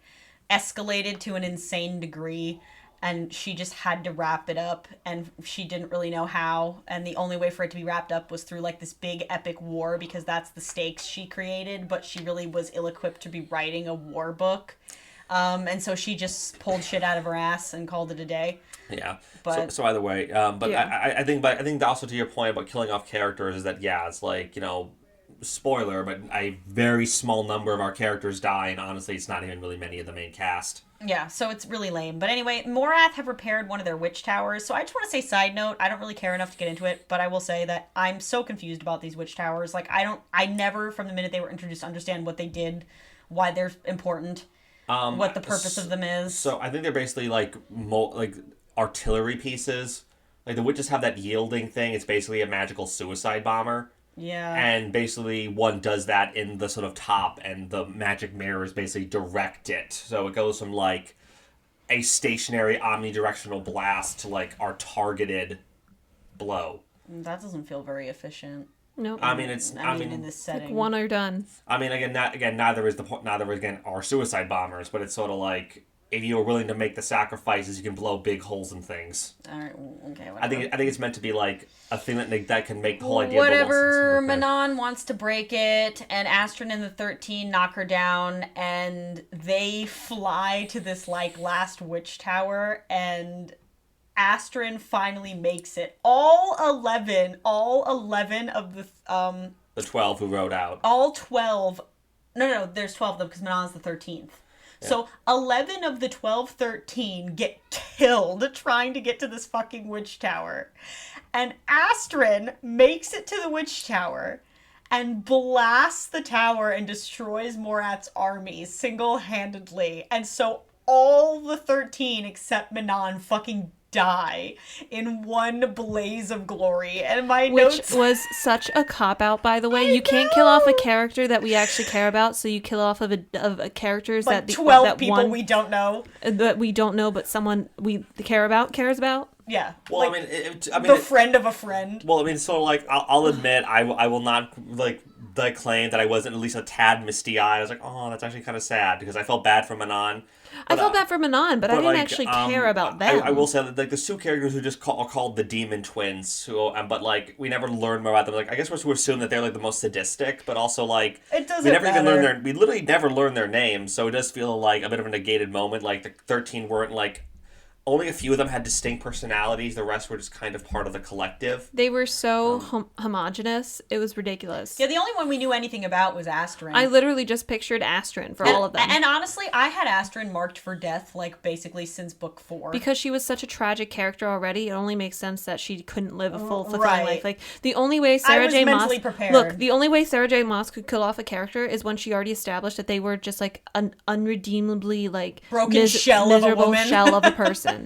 Literally, she lost her love. She doesn't have love, so what does she have? Yeah, Nothing. Nothing. Not a child. Yeah, and honestly, being the sidekick of Manon, like, I knew it was like, yeah, it's the friend of a friend thing, because I know Sarah J. Maas at this point. I literally knew Astrid was marked for death. It was only a matter of time. So I said this part was both sad and actually Literally, made Crescent me... City. I said this part was both sad and actually made me burst out laughing. Literally, Akotar? Yeah, basically. Yeah. Yeah, I know Akatar is like she is like weirdly, painfully averse to killing off characters in that series. I said this was Why so... is she so into killing off the friends? Yeah, just, like, random... Claire better? Yeah, random people. Danica? In, like, the most horrific ways. Well, I give it a pass for Danica that she's like an inciting incident in Crescent City. Like that's But, like, like- that's like what the plot is But predicated she doesn't on. kill anyone else but the friends. I Yeah, don't know, dude. She can't meaningfully kill anyone. She connects. I think there's a line, and I think that she doesn't connect. I think she doesn't connect enough with her characters because she doesn't want to kill them, in that she becomes too connected to them and not their state of mortality. Do you know what I'm saying? Yeah, I get what you mean. She's weirdly like not invested enough in her book writing, but yet overly invested. I think it's more like she's too invested in her characters, not enough in her plot. So it's like But it's at the detriment of the characters. yeah, but which is to the detriment of their character arc and the story as a whole. It's like but I love my main character so much. I have this whole backstory. Like even some of the side characters are implied to have very extensive, exhaustive backstories that sound like. And you At haven't. the very least, like there's several characters in this book alone that I'm like, I feel like you're supposed to be a spin-off. Like I know you haven't and then- even read the third Crescent City book, and it gets worse in the third Crescent City book. But here's the thing, right? This is where I get annoyed, and what my biggest complaint about Sarah J. Maas really has been is that she has such solid ideas and then she doesn't fucking execute them well. Like, I'm not saying to have a good story you have to kill people off. Like, I use Lord of the Rings as an example. Not a lot of people in Lord of the Rings, or at least not major characters, die. But that's because, like, I don't know, it would seem kind of weird. Like, if you just killed off Legolas, you'd just be like, oh, that's sad. I mean, but it's like, it doesn't fit. It doesn't serve the narrative. It would just be a thing that happened. But she actually sets up character arcs in her books where them dying Could be good. would serve the narrative, would be so good, would make so much sense. Like Lorcan and Fenris and like those people, their deaths, if they had died, especially in a certain way based on how she characterized them, would have actually made me feel emotion about her story and understand the stakes a little bit better. Whatever. But that's just my opinion. But anyway, in chapter 90, Manon goes to the blast zone and everyone comes to lay flowers in honor of the 13 for blowing themselves up. And this is my favorite. The King's Flame blooms. The fucking white tree of Gondor, anybody? The flowers will bloom again when the king returns. Return of the King. It's called fucking King's Flame. I'm dead. This is so dumb. Yeah, that is definitely a Lord of the Rings. Come on, that's really derivative. That's really bad. Then chapter 91, Dorian and Chaol reunite, and it is everything I needed in my life. Me too, Bookworm. That was actually the only thing that was wholesome. Really wholesome, and I enjoyed. Dorian meets Irene. Dorian tells them about Morath. And He's also seems to have a bit of a low key crush on your Irene. So I mean, like, don't read into that. But I mean, Hey! Your wife who's already preggers. Hey. Mm. I mean, I think it's nothing, but given this is Sarah J. Maas, I don't put it past her. She just doesn't know how to write interactions that aren't sexual. That's really what it is. I wouldn't read too much into it. Aelin wants to allow them all to vote on whether they create the lock straight away or head to Terrasen and fight. And they vote to forge the lock and send Erewhon back the next day. And I said, I love her half-baked, flaccid attempts at not seeming like a total monarchist by having the barest minimum of, like, democracy in this story. Like, bitch, no, you wrote what you wrote. If Aelin wanted democracy, she wouldn't want to be queen so fucking bad, and everyone's relevance to the plot wouldn't rest on It's a constitutional monarchy. Yeah, like, and also everyone's relevance to the plot wouldn't rest on their family lineage if you actually fucking cared about democracy, Sarah. Like, stop. Stop. Just fucking stop. I will give them some small credit in the sense that, like, this is actually a pretty reasonable thing to do if you have all the magic MacGuffins. Like, why don't we do it now? Because I feel like there's some story that would have been like, we can't until after so that the bad guy can get their hands on it and, like, a pivotal moment. No, it's not about that. It's just the, like, there's a couple times in this book where, like, there's these really half, like, hearted sort of mentions of, like, democratic shit, you know what I mean? Like, even at the end where it's like, people can vote, and I'm like, are you fucking serious? This is not the story you wrote. Just accept it. Just accept that that's not what you wrote. Monarchy minus the bad parts. Yeah, basically. Like, I'm just like, that's so pathetic and, like, half-assed, and just feels like you were too afraid to just go all out and write a fantasy story where, like, the monarchy ends up being the monarchy. Like, this, you literally haven't introduced that concept at all this whole series. Don't start now. That doesn't make any sense. Mm-hmm. And so in chapter 92, Rowan suggests that Aelin and Dorian can forge the lock together instead of one of them sacrificing themselves. He's going to sacrifice himself. No. And each give half of their power to forge the lock instead of one of them having to die. And so Aelin asks Dorian, and he's like, yeah, that sounds good to me. And so they decide to just forge the lock now. Like, fuck it. And it... And Bookworm says, and I love her point, where she goes, it is at this point where I finally started to realize that we are 760 plus pages in and it's obvious Mass still can't kill her darlings. I begin to truly fear this will be the disappointing, lackluster finale of that Echo War was. Oh, man. And she goes, right? Can't you tell I'm bitter? So true. Chapter 93, Dorian, Rowan, Aelin, and Chaol head to Endovir to make the lock. Why they have to go to Endovir, I don't know, but okay. I don't know. It's never explained. Yeah, that's never... It's just like a location. Maybe it's like redeeming. Like, here, Aelin, let's go to the place where you were fucking traumatized for a year to forge this lock. Like, that'll help. I don't know. Sure, it'll put you in a great headspace to be doing an incredibly delicate and difficult process. Yeah, that doesn't make sense to me. But Dorian and Aelin cut palms, join hands, do the magic, voodoo, speak the words, I don't know, place fucking shit on their head, I don't care. But they dissolve, the blood dissolves, and I said this was all weird and once again not explained why any of this was happening the way it was happening. Like, there is no logic or magical rules to back up why anything was going on. And so in chapter 94, the lock is formed and their powers are being drained. And we get a surprise visitor. Yeah, this is Dorian's dad. Yeah, this was kind of I feel like this is actually a good place to have a little pause. I think so too. Okay, we'll be back. Hold on, we're not back yet.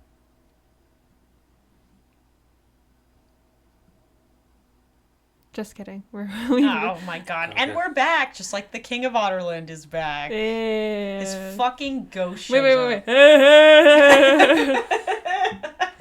Hey. right. Even I was a little kind of confused by this one. Yeah, so, dude, it's so funny. So the king's ghost shows up, and he says he can pay the price, because he has no name, and he is nameless, which also ends up not making sense. We'll get to it. But anyway, Aelin tells Dorian that one of them needs to rule, and she rips her hand from his and sends Dorian back.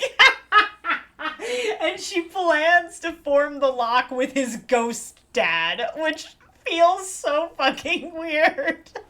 This does feel a little contrived. Like, what? What's the thing with ghosts showing up in the final hour? I know, what? And I said, I guess that's a Sarah good J. point. Maas realized it was a bad look for Aelin to be so into the idea of Dorian dying instead of her, so she just had to martyr herself for no reason.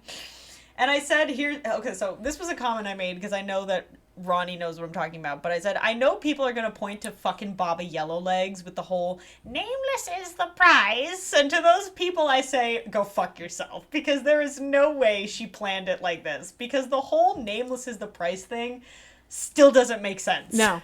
Like, you're telling me that the King of Otterlin, who was possessed by effectively Erewhon, was the key to forging the lock this whole fucking time? Also, as retroactively looking back, like it's stated that the witches really do not have much in the way of any kind of magic, as we understand it. They just have the weird Wolverine claws. So Yeah, it's like, well, that's a side note. But where the hell did that prophecy come from? Yeah, for real. And I said, except he wasn't, because he comes in to intervene at the last minute, and all the divine powers at work have been doing everything in their power to make sure Aelin forges the lock. And, like, Baba Yellowlegs, the matron of the Yellowlegs clan, who shouldn't be any more powerful than Manon's grandmother, and who we only are told supposedly is an oracle, like, one book ago, apparently knew all this was going to happen exactly how it happens. Like, Yeah. what? You could argue that the sacrifice, like, strips someone of their name and that they don't go into the afterlife or whatever, but that still doesn't work, because even if that happened to Aelin, there are people, including her immortal mate, who fucking know what her name was and will remember her. So, like... There's no consequences that are given. Like, I don't get this nameless... Like, that doesn't make sense. It feels like something a kooky old fucking carny woman said in book 2 that wasn't fleshed out, that just sounded like kooky old carny woman talk, and she, like... was like, oh, remember I made Baba Yellowlegs say that weird shit? Like, I guess it's relevant now, so it doesn't look like I'm a total dumbass who didn't think this whole thing through. Like, right? Like, that's the vibe you're getting, right? Yeah, it does feel a bit like an example of, like, I'm retroactively making things important or different because I realize there needs to be a thread. Yeah, like, it just didn't make sense. And it's also stupid because he's like, I have no name, and that's the price, and except that he later tells Dorian what his fucking name was. He does have a name. Yeah, he does have a name. And he tells Dorian what that name was. It's absolutely ridiculous. So, in chapter 96, the king gives her a message from her parents that they love her. Move on. This is stupid. Yeah, whatever. And basically that she's redeemed in their eyes and that she should live her best life. Yeah, and I'm like, well... okay, we knew that. And he uses the last of his power to seal the lock, and I said, bro, what power? He's just a fucking ghost. Like, yeah, like his old, like Casper. Yeah. He scared, boogity. He scared the lock over the edge. Boo. So, the lock is forged in chapter 97. No magic is left in Aelin except a tiny droplet of her water power, and then the 12 gods appear. Which is so before stupid. her, which is so fucking funny. And they want her to send them back to their world, because for some reason they're trapped in this world, never expanded upon. And also it's like, so what gives Aelin the power to send them back? Like, what makes you think that she's that powerful? Oh, Toby. Oh, beans. No, all of this, when you literally look at it for more than 2 seconds... Does not make sense. Does not make sense. And honestly, I'm tempted to, like, write out a fucking list and put it in, like, the, description box of the YouTube page, because there's too many to count, and we would be here all night. Why this doesn't make any sense. True. But yeah, it's stupid. Yeah, looking back, there really is this weird, like, blip in the fabric of the narrative of, like, this doesn't feel like this was the problem we were all here to solve. No, because literally, I said that they... I'm like... Okay, so wait, hold on. We'll get to that. But anyway, she says that she'll send them back and if they trade Erewhon's soul for Elena's, and that they'll keep Erewhon here in Aurelia, but they'll let Elena's soul remain in the afterworld, right? Because that was the bargain, that Elena's soul's going to get lost for saving Aelin. But they basically just destroy Elena completely and tell Aelin they don't make bargains with mortals. And I said, fucking laughable, considering y'all went through some elaborate, like, laborious efforts to basically beg this fucking this girl mortal to But do still something. to leave send you Erewhon. back to the world that you can't go to by yourself. Yeah, and still leave Erewhon. So it's like, What? yeah, like, the idea was that, like, you don't have to take Erewhon away, but, like, just so don't destroy, like, Elena. And then they destroy Elena and leave Erewhon anyway. They're like, okay, yeah, we're done. Yeah, like, which kind of feels like there was some kind of bargain there. If nothing else, it feels like You're just bargain should have flexing your accepted. power. It's like, I mean, I guess we were under the impression there had to be some kind of, like, compact which made that felt unnecessary. Sorry, go ahead. my point was that, like, my impression was that therefore there was some kind of compact made, like there was some sort of compulsion that mandated they had to, like, stick to the rules of it. But apparently it's just like a normal deal where there's no consequences if you break it outside what the other person can do to you. So it's like, I'm so offended that you even suggested alternate that I'm going to destroy this person anyway for spite and then not follow up our end of the bargain because we don't actually have any compulsion to do so, and then we leave. But it felt unnecessarily cruel and stupid because, like, one of the people present there is fucking Mala Firebringer, who literally gave up her immortality to be with a human. So, like, if these gods have the capability to, like, fall in love with mortals, but they're this cruel, they're, like, indignant that a mortal would ask them for a bargain when literally they sent her on this fucking goose chase just to, like, beg her to, like, send them back to the world they literally don't have powers to go back to themselves. Like, it doesn't add up in my brain. Like, yeah. So in chapter 98, while she's talking to the gods, Rowan feels the mating bond, like, growing weaker because everything always has to come back to the mating bond. And she opens this archway for them, and they go through the archway, and they basically refuse to take Erewhon with them. And Mala gives Aelin a piece of her power. So great. I love how Aelin used up all her power for this. Like, there were stakes involved. But no, Mala gives her some fire powers back. So Sick. now Aelin has god power. Yeah. Thanks, Mala. That sacrifice was totally not a sacrifice. And Mala tells Aelin to seal the gate, think of home, and that the word marks will guide her. And so Rowan... Very ambiguous. Thank you. Yeah, it's going to mean something when Sarah J. Maas conveniently finds a way for it to make sense. So Rowan inked the word marks into her tattoos, a map home to him, which feels, again, very weird and convenient, and why wasn't this used sooner? Yeah, odd that he came prepared for this oddly specific eventuality, but... Yeah, okay. Like, Aelin opens a portal to the god world and sends them to a hell realm, so she basically gets her revenge by sending them into hell, which why they didn't see that when they were going through, I don't know. I think it's actually worse. She doesn't send them to a hell realm. She does send them to their realm and then rips open a portal to the realm of the Volg and lets them pour through and then seals the door behind them.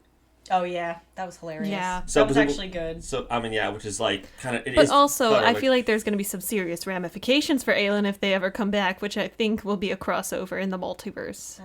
Or, all the other gods who live there already who have to deal with this hell invasion because their 5 friends were dicks. Well, so anyway, Aelin seals the gates and the archways, and she throws the last piece of her power into the lock and then leaps through the gate back home. And my comments on this was, this whole scene was very fucking confusing to picture. Yep. I said, good for Aelin for sending the gods to hell, but at the same time, when the fuck did they become the antagonists of the story?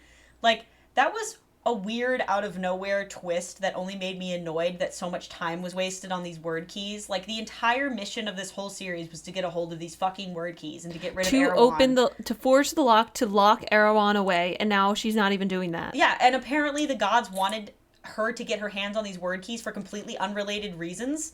So this whole thing that caused so much turmoil, this whole series, and was the focus of the whole series, was just a fucking, like, errand for the gods. It was just like a silly little side quest so the gods could go back to their realm.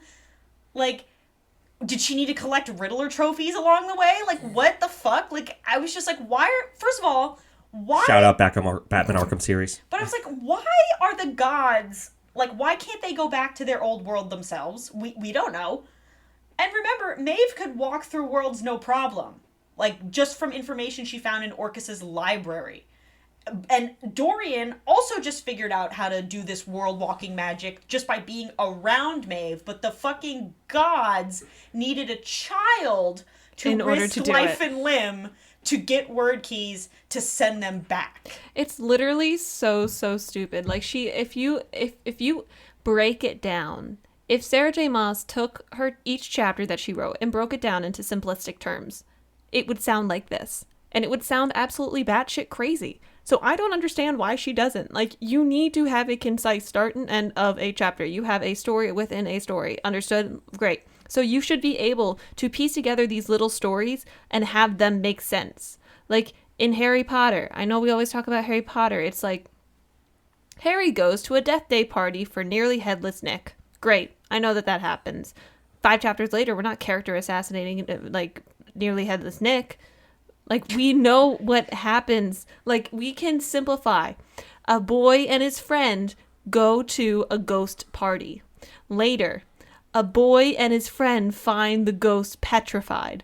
Like, these things are able to be written out concisely, but a girl goes through a magical portal and finds gods and asks for the gods' help because they sent her there for the first place, and then they say, no, we won't help you, and then they get to their own world, and then she closes the world behind them, but it's actually a fake world, and now she has to go through and do something else with the lock, even though that she was told to do one thing with the lock, and now she can't even do the thing with the lock because the thing that they sent her to do was actually for naught. Like yes, the entire goal of a very large majority of this series page time has actually been for an entirely fabricated reason. Yeah, for completely. But you see what I mean, right? Yes, like no, you absolutely. should be able to like absolutely summarize it in like boy meets girl. Like boy, I meet girl. Like that's a brilliant point. For sure. And you know what was funny about this to me? Thank you. I am brilliant. Well, what I realized about this too was, why are they being so mean and punishing Elena? Like, how does that whole plot thread still make sense now? Because it doesn't. We were told that they were mad at Elena for fucking up about getting rid of Erewhon. But now apparently they didn't give a shit about Erewhon. Because when given the opportunity to get rid of Erewhon with their immortal all-being power, they decided, no, actually we'll get rid of the person who like we were mad at the whole time. I said, why are you pissy with the one person who indirectly helped you get exactly what you wanted? Why are you mad at her in the first place anyway? She sealed away the one person who had an interest in getting the word keys and using them for their own reasons, and only by coincidence did he get released, which once again they don't actually care about, and she brought back to life the one person you needed to get set up. Yeah, so it's like... What? The whole situation with the gods feels like it's really difficult to say, and I kind of believe that Ronnie's point. I feel like this is oddly enough just one big setup for a spinoff. Like 80% backdoor pilot. Yeah, like 80% of the series was just a backdoor pilot for a different series. And like episode 8, season 2 of Stranger Things, or no, episode 6, season 2 of Stranger Things. Dude. Remember when Elle went like to like the other like. The girl who was 7. The other kids from the program yes. who ran off into spin-off land that never came back. But because it didn't do well. Dude, but the thing about backdoor pilots is 90% of the time they fucking suck. Okay, just ask like Ravenswood and the Chatterbox and like you know what I mean. Like none of them were good episodes of Vampire TV. Diaries, the originals. Yeah, like come on, guys. But so that was just fucking hilarious to me. It was so bad. So bad. And then iconic. One of the most iconic things of the entire Throne of Glass series is chapter 99. Yes. Where Aelin realizes that the word marks on her back from Rowan are a map back home, so she needs to use the map on her back in order to fly home through portals. And so she drops through different worlds, and she ends up dropping through the Akotar. She drops through a few different ones. She drops through the Night Court. She drops through another one with another one with like a city with like 5 gates, which is Crescent City. She drops through another one, and she's using up her like mortality as she's doing this. So she's sacrificing herself. Which I find fucking hilarious that when she finally returns, she gave up her mortal body. Oh no! Oh, I don't care. All this portal jumping means that I'm back, guys, and I'm not a gross, disgusting mortal anymore. In fact, I bravely gave up my mortal body to show up looking like a beautiful, ethereal, immortal fae. And isn't it convenient that my mate is also an immortal fae, and this was a problem we discussed previously in our relationship She was that is now already solved? a fae. She was already a fae. Well, yeah. So she gets I mean, her sacrifice means she gets to be immortal and hot forever. Wow, what a sacrifice. Yeah, it feels like, like she was Fae, and I guess like the implication was that it's being at least being half Fae meant she wouldn't live as long as Rowan, but I kind of see Rory's point of like, it's like I shed all the negative parts of being alive. It's like, again, like Moss's Fae are essentially just people but better in the sense that like Something we'll never be. yeah, well, yeah, it's like it's this weird. I'd call it racist propaganda if they were real, but like, Yeah. of like it's this weird advocacy. I of feel like very attacked. of being Fae, but as that's an option of like being immortal and hot and capable of forming a perfectly functioning monarchist system without any backdraws, and like. And like this mating bond that's like true love that's better than regular love, and if you don't have it then it's fake and like shit, and like any relationships prior to having the mating bond don't count and didn't really mean anything. And like I have a very strong feeling about her weird borderline racist manifesto of like this species doesn't exist, but like again it's like so there's no real drawbacks to her becoming full-blooded Fae. It's like, sure, you can't shift between the two forms, but, like, the other form was generally worse. Like... because it had more human in it. The only like, benefit was that sometimes the Fae senses are overstimulating, so it's nicer to have the weaker ones. And usually it's the Fae sense about smell. Ew. But that's also a very small kind of drawback of the scope of being hyper-athletic and magic. Yeah, literally, this is what I wrote. Can you tell towards the end of the synopsis I was getting really angry? This is literally what I wrote in my notes. I fucking love me sometimes. You love yourself. How narcissistic of you. She sacrificed herself and her power, and the result of it is that she gets to be immortal. Makes sense morally, but magically that feels weird. You don't give up your mortality. Oh no, she has to be immortal now? You're kidding. What a punishment. What a sacrifice. If only she had known. Well, she better get back to her miserable life with her kingdom full of not immortals to lord over for eternity. You don't give up your state of being. You have it taken from you. It's just a weird way of saying it. Yeah. Listen, she better get back to her miserable life with her kingdom full of not immortals to lord over for eternity. I'm sure everyone in Terrasen will love that. She's also bringing her immortal Fae mate. What a bummer. Can't wait for them to have immortal children running around the castle of this mortal country. Sure, that won't weird anyone out, and everyone in Terrasen will be completely comfortable with all of this once they realize what a sacrifice losing her mortality was. It literally, she didn't sacrifice her. She didn't give it up. You cannot give up your mortality. You have it taken from you, and I feel like if we have known anything about Aelin, she should have seen that as a breach of her bodily autonomy, because she had everything taken from her in Endovir. She had everything taken from her when Sam died. She was all about being her own person, and now when she's finally her own person making a conscious decision, the universe is saying, no, you're not actually going to sacrifice yourself, you're just going to give up your mortality. I would feel like that was like a slight on my bodily autonomy. I would feel betrayed. By myself and by my body. Plus, at least one of her parents was mortal. Like, which one was the mortal one? Was It the doesn't mom? matter. I think it was the dad who was more Well, yeah, I mean, like, she loved her dad. She speaks very glowingly about him. Hey, I had a whole, I had literally every, like, cell of my father ripped from my body.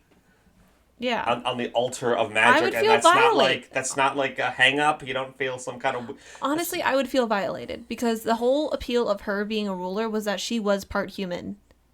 Yeah, now she's going back to Terrasen to, like, lord over them for all eternity. That's fucking great. It's I'm actually sure everyone there is super cool with that. It's actually how goes it, probably mortal what sheep?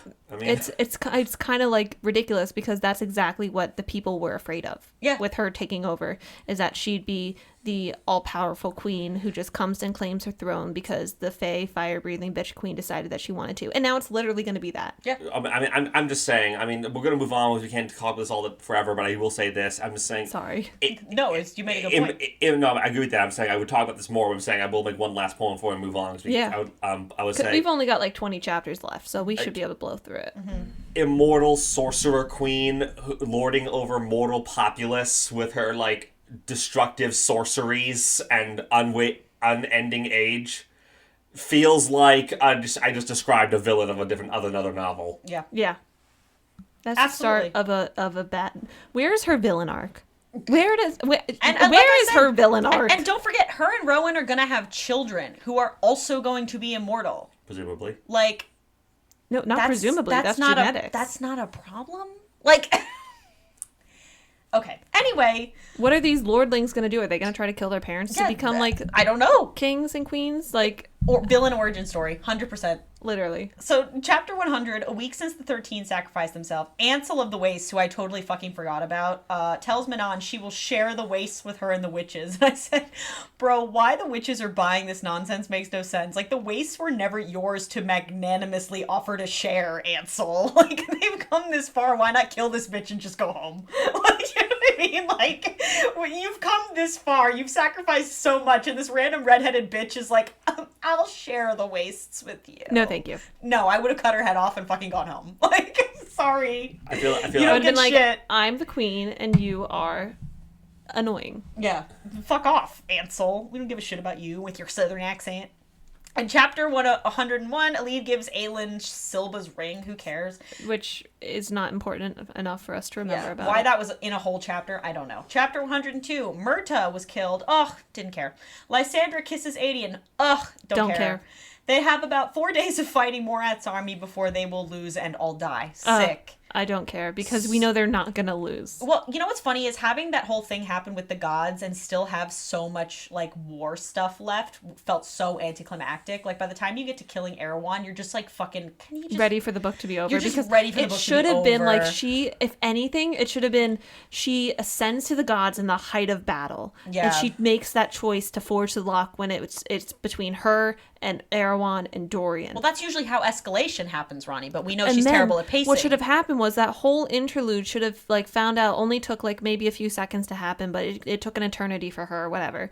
She falls through the world back into her own body, now an immortal, and she decimates him with her fire magic that we have spent all this time waiting for her to obtain because now she literally has god level fire magic. That's how it should have happened. It's like someone uses a pogo stick and like they just pogo stick straight up and down, and you're like, what the fuck are you doing? You didn't do anything. You didn't go any further in the plot. And they're like, I know, I just wanted to pogo right here, right now. I'm like, well, why can't you move when you pogo stick? Like, this isn't impressive at all. Can you at least move while you pogo stick and jump and make these leaps? You're just making a leap right now. Like, come on, the driveway's so long and you're choosing to stay right here. So true though, like the lack of escalation, she just so bad. It's like someone just yells, ah! And you're like, why'd you do that? Rory, ready? Ah! What was that? What do you mean? Nothing just happened. I'm sorry. So yeah, Nothing happened. Oh So, my yeah, god, that's so fucking funny. yeah. The final the slow motion climactic battle keeps going on. Yes, literally it's slow motion. So in chapter 103, the Lord of the North and the Little Folk appear. Okay, so the Little Folk come back, which are so funny.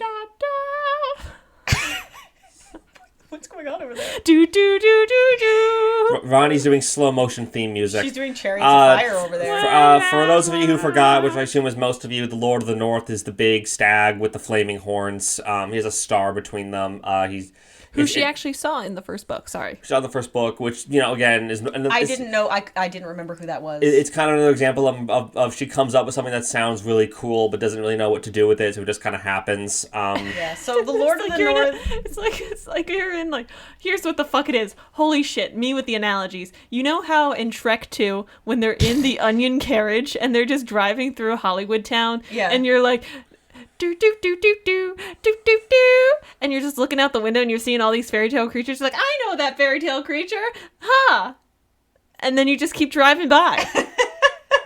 Do do do do Kinda. do. She just like pops. People Accurate. pop up like, Oh my God. hey, it's me. Hey. And you're Alright, like, so- wow, I don't care. So yeah. Sorry. No, it's so true. But the Little Folk and the Lord of the North, okay, conveniently appear and tell Aelin to follow her as doom is upon Orinth. Follow me. In the next chapter... Doom is upon Orinth. Ooh, Another, like, mystic ghosty figure that doesn't do anything. Ow. And then in the next chapter, Adian's forces are out of arrows and fire lances. Oh no, Darrow gives Adian back the Sword of Orinth and his title.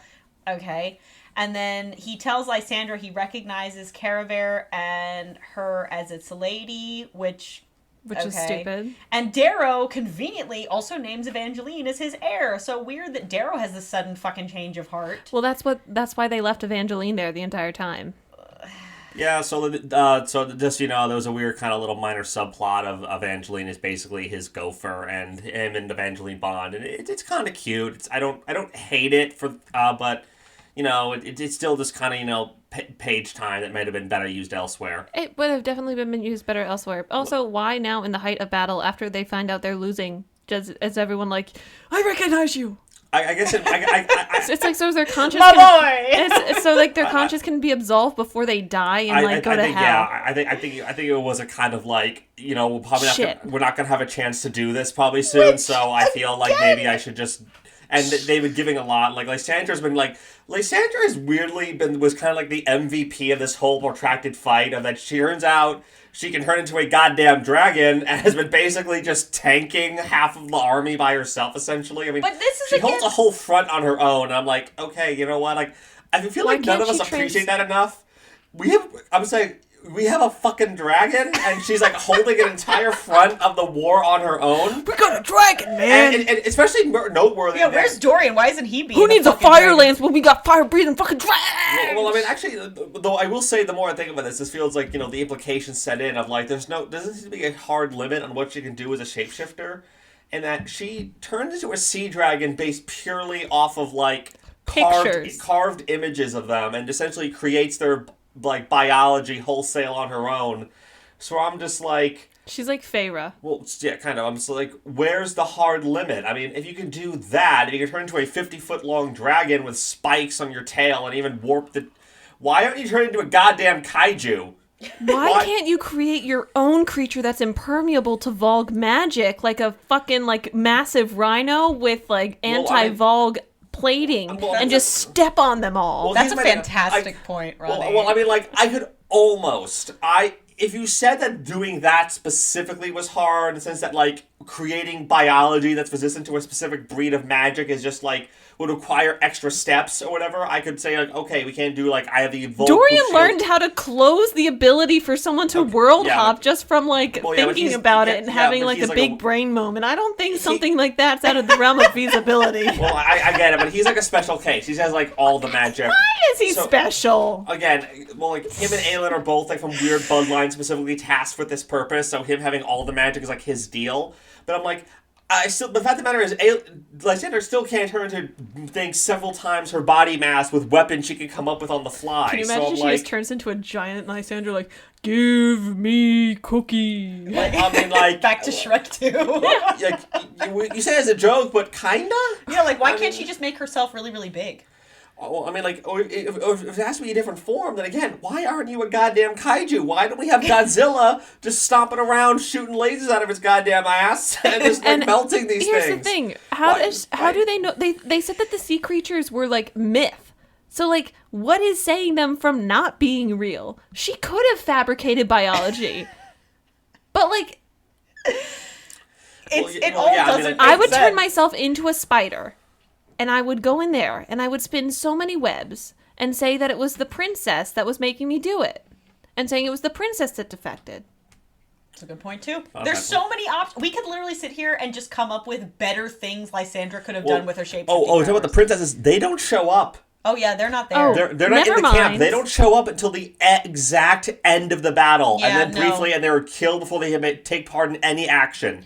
They are intercepted well in advance and immediately destroyed before any aspect of their contribution is added. Yeah, and, okay, so wait, speaking of the battle, this is when, like, the battle starts to turn, and they're, like, hours away from defeat, and then fucking Aelin arrives with a horn blazing, riding the Lord of the North with her army behind her. It's very, like, Helm's Deep, like... Everything is Helm's Deep. Dude, it's so funny. The gif that, like, Diary of a Bookworm uses is literally the Battle of Helm's Deep. Because it is! Well, yeah, I just feel like, you say it as a joke, but kind of. It feels like every battle isn't, like Moss ripped off the Lord of the Rings movies pretty hard, but this isn't even like the fight at Gondor. This is just, again, this just feels like Helm's Deep again. Yeah, well, she did the fight at Gondor earlier with the pirate ships. That was different. She's had a couple battles this book, and she's ripped off both, I promise you. But in chapter 106, the forces collide, and then in it's just a bunch of war in that chapter. And then in chapter 107, the Wyverns attack Aelin. Lysandra appears in Wyvern form to save Aelin. Aelin and Ansel use catapults to destroy 2 siege towers, which I don't know why that... whatever. Okay, anyway, the rest of Morath's Iron Teeth host arrives. Gavriel arrives in Orinth and goes to find Aedion.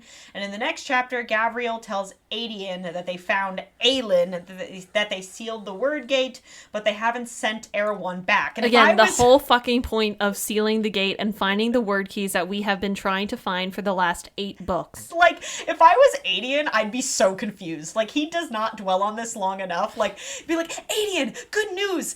Aelin sealed the Word Gate! Yay! Woo. But she didn't send Erewhon back. What? What do you mean? Wait, Rory, pretend I'm Aedion. I want to roleplay right now. Okay, ready? Yeah. Aedion, guess what? What? Aelin did it! She got all 3 word keys and she sealed the Word Gate! No fucking way. I knew my cuz could do it. This is why I almost fucked her. Okay, but Erewhon's still in this realm and we still gotta defeat his armies because she didn't send him back. What the fuck? Let's fuck her, but in a non-sexual way. Fuck her! Fuck her! It's like the... Talking about the possibility of cousin-based incest was weirdly a long-running plot point for a while. Oh yeah! Yeah! That didn't really go anywhere, but it was really talked about for a very long period of time. And the parents were like, yeah, we were about to set you guys up when you were younger, but we thought it would be just young. That kind of just establishes that that's not off the table in this world. But And it's still not. It's still kind of not. You know what it reminded me of? Because it kind of almost happened when Lysandra was faking as Aelin, so he would have fucked the image of his cousin. Yeah. Well, you know what it reminds me of? It's like in Just Like Heaven where he's like... I love that movie. Where he's like righteous, and he's like not so righteous. And that's what it feels like. Aedion, she sealed the Word Gate, righteous. Well, I mean, how many but she didn't send Erewhon back, not so righteous. Yeah. That's literally what... If I was Aedion, I would have been pissed. Anyway, go ahead. Sorry, Noah. Nothing. It was just like... it was about the Lysandra thing. I feel like they talked about the idea that she'd have to shapeshift into Aelin for it to work. It was a little silly. I mean, can't she just make herself... So fucking stupid. Couldn't she just make herself blonde and blue-eyed? That's close enough. Like, how many facial features does this kid need to have, like Aelin's, It's not like they had televisions broadcasting what they fucking looked like. There's so many things What do you mean? Aelin always had this bust. or, you know... I know, right? I don't know. I don't get it. But... the whole thing with Lysandra has so many problems, and literally we could talk about it the whole night. This whole episode could just be about that. But anyway, so, you know, Gavriel is telling his son this super critical info, and Aedion is not nearly as pissed off as I would have been. But he fights outside in this gate of Orinth, and of course there's nothing they can do except for Gavriel needs to die protecting the gate so Aedion can escape. And again... the gate which has no bearing on us now because it doesn't even work. But it's like not clear why that has to happen that way. But that's what I mean. Like, it's like the joke in Monty Python where, like, Lancelot's, in Holy Grail, right, where Lancelot's, like, guy gets shot with the arrow, and he's like, oh, no, oh, you died, so, and he's like, no, I'm actually fine, I just, it's just like, no, you need to die, like, he's like, no, but, like, really, I can get up, and he's like, no! Like, that's what it felt like. It's just like, no, Gavriel needed to die. Stakes, we know that the Word Gate is there, but we don't know why it's still important. It's just funny, like, that she contrives this reason without making clear through her writing why it is that Aedion has to abandon Gavriel to die defending this gate by himself. Well, like, I mean, why? He doesn't. I think Gavriel, like, seals it behind him so he can hold it by himself in the moment of noble sacrifice. But also, where did he get the power to seal it behind him? I think he did. This isn't a magical gate. This is a normal gate in the city. Oh. Yeah, it's the physical gate. It's the city gate. Fuck, That's what I I'm thought saying. they were talking about a metaphorical gate. No, but that's No, what I'm there's, saying. there's It's a like, gate at Orin that gets breached. Where are the other people? Why are Adian and Gabriel the only people two. around? Actually, they're not. Like, Aiden is explicitly with members of his Bane, like his army. Exactly. And so Gabriel thinks... He's like, decides all right, that guys, wrap it up, run away. So decides that rather than, let's bring this whole force to match this Let's go. enemy force in a contained space so we can push them back, he's like, Closing time. no, I'm... Close the time. Don't have Like- to go home, but you can't stay here. Like, guys, sorry, this book needed a noble sacrifice of someone who was a named character, so we gotta wrap this up. And so, like, he does kind of just... He kind of basically, I think, like, blocks them off with magic so they can't reach him, and then... Okay. The scene is written kind of confusing. That's what I'm saying. I thought it was a magical gate the entire time. I'm like, why I- are we protecting this magical gate? I had trouble visualizing what was being described, but I think essentially speaking is that, like, he fights his way to the ends of the gate. There's, like, a wyvern body blocking it, and I think he, like, kills so many Volg, they pile around the corpse and form, like, a plug. And he dies, I think, but he, like, succumbs to his wounds after killing them all. Like, but Which I think it's even stated they do kind of inadvertently form a ramp, which actually makes it worse. Now they can just climb up their comrades onto the top of the walls, but, you know, that's a secondary problem. Well, you know what's funny about this whole death scene in any case was that I was like, oh no, not the dad I didn't know I had until 5 minutes ago, didn't like very much, and was nothing but a dick to this whole time. Oh, how sad. Like, now I care about him. yeah, it was just like, oh no, not Gabriel. Like, I didn't care. Like, who cares? Like, even Adian wasn't even that sad. You know? Yeah, but, It was just, you know, alright, fine. Moving on. Next chapter, 109. The six... We've got like 10, 11 chapters left. Woo! Yes. So the 6 Karen Kui Volg princesses arrive with Maeve and Erewhon to the spiders, and Aelin is at the southern gate, sword in hand, and plans to fight them both. Aelin, in the next chapter, is playing Maeve and Erewhon against each other, which I don't know why this even remotely kind of works. It feels very stupid. And tells Erewhon that Maeve planned to destroy him, and tells him that they have healers here who will destroy him, and that Maeve's basically a backstabbing bitch. Why and the is fact she that revealing Erewhon- everything? But the fact that Erewhon is affected by that, like, you know Didn't see this the- woman backstabbed your brother, and now you're shocked that she's an untrustworthy backstabber? Yeah, I mean, it feels like... Fucking I hell. could see being caught off guard by the healers, as they're apparently, like, really scary to Volg, but I'd be like, you're surprised at the betrayal itself? I assumed you saw that coming this whole time. Yeah, like, maybe you didn't know the specifics, but you're like, oh, thank you for telling me that. Now I will go kill them when I'm done with Maeve and done with you. Thank you. Which he does kind of, which he kind of does, but, you know, like, he does say, I'm going to go murder them all when I'm done here, but, like, it's still odd that he's shocked at the fact that there was going to be a betrayal. Like, you didn't see that coming? You didn't think she was going to do that? She was very explicit. She was very, I assume that was up front. I assume that was the understanding Yeah, here. like, I am just shady bitch. I'm very untrustworthy, and we both know this. So, okay then.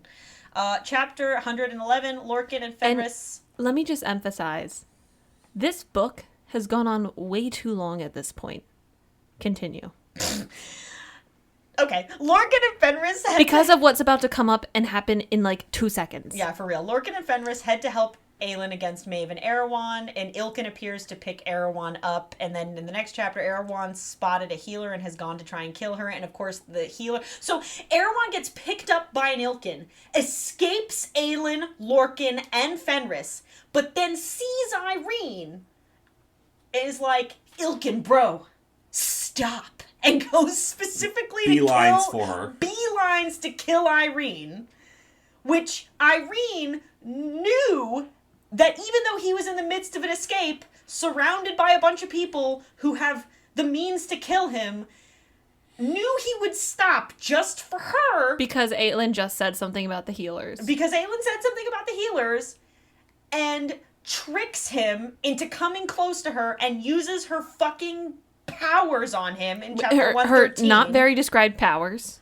Like, and uses her powers on him, which, by the way, bear in mind, it took her fucking months to heal Kaol's legs, but for whatever reason, she can easily kill Erewhon with her Volg-sucking power. Oh, I think in this case it wasn't, like, sucking, like she's not, like, removing a parasite from Kaol. Like, she's just brute forcing, destroying the entire entity. I think the difficulty with Kaol was removing the parasite without removing the life force that it was entwined with. But here in this case, she can just fully, brutally assassinate and destroy the life force because it is the parasite itself.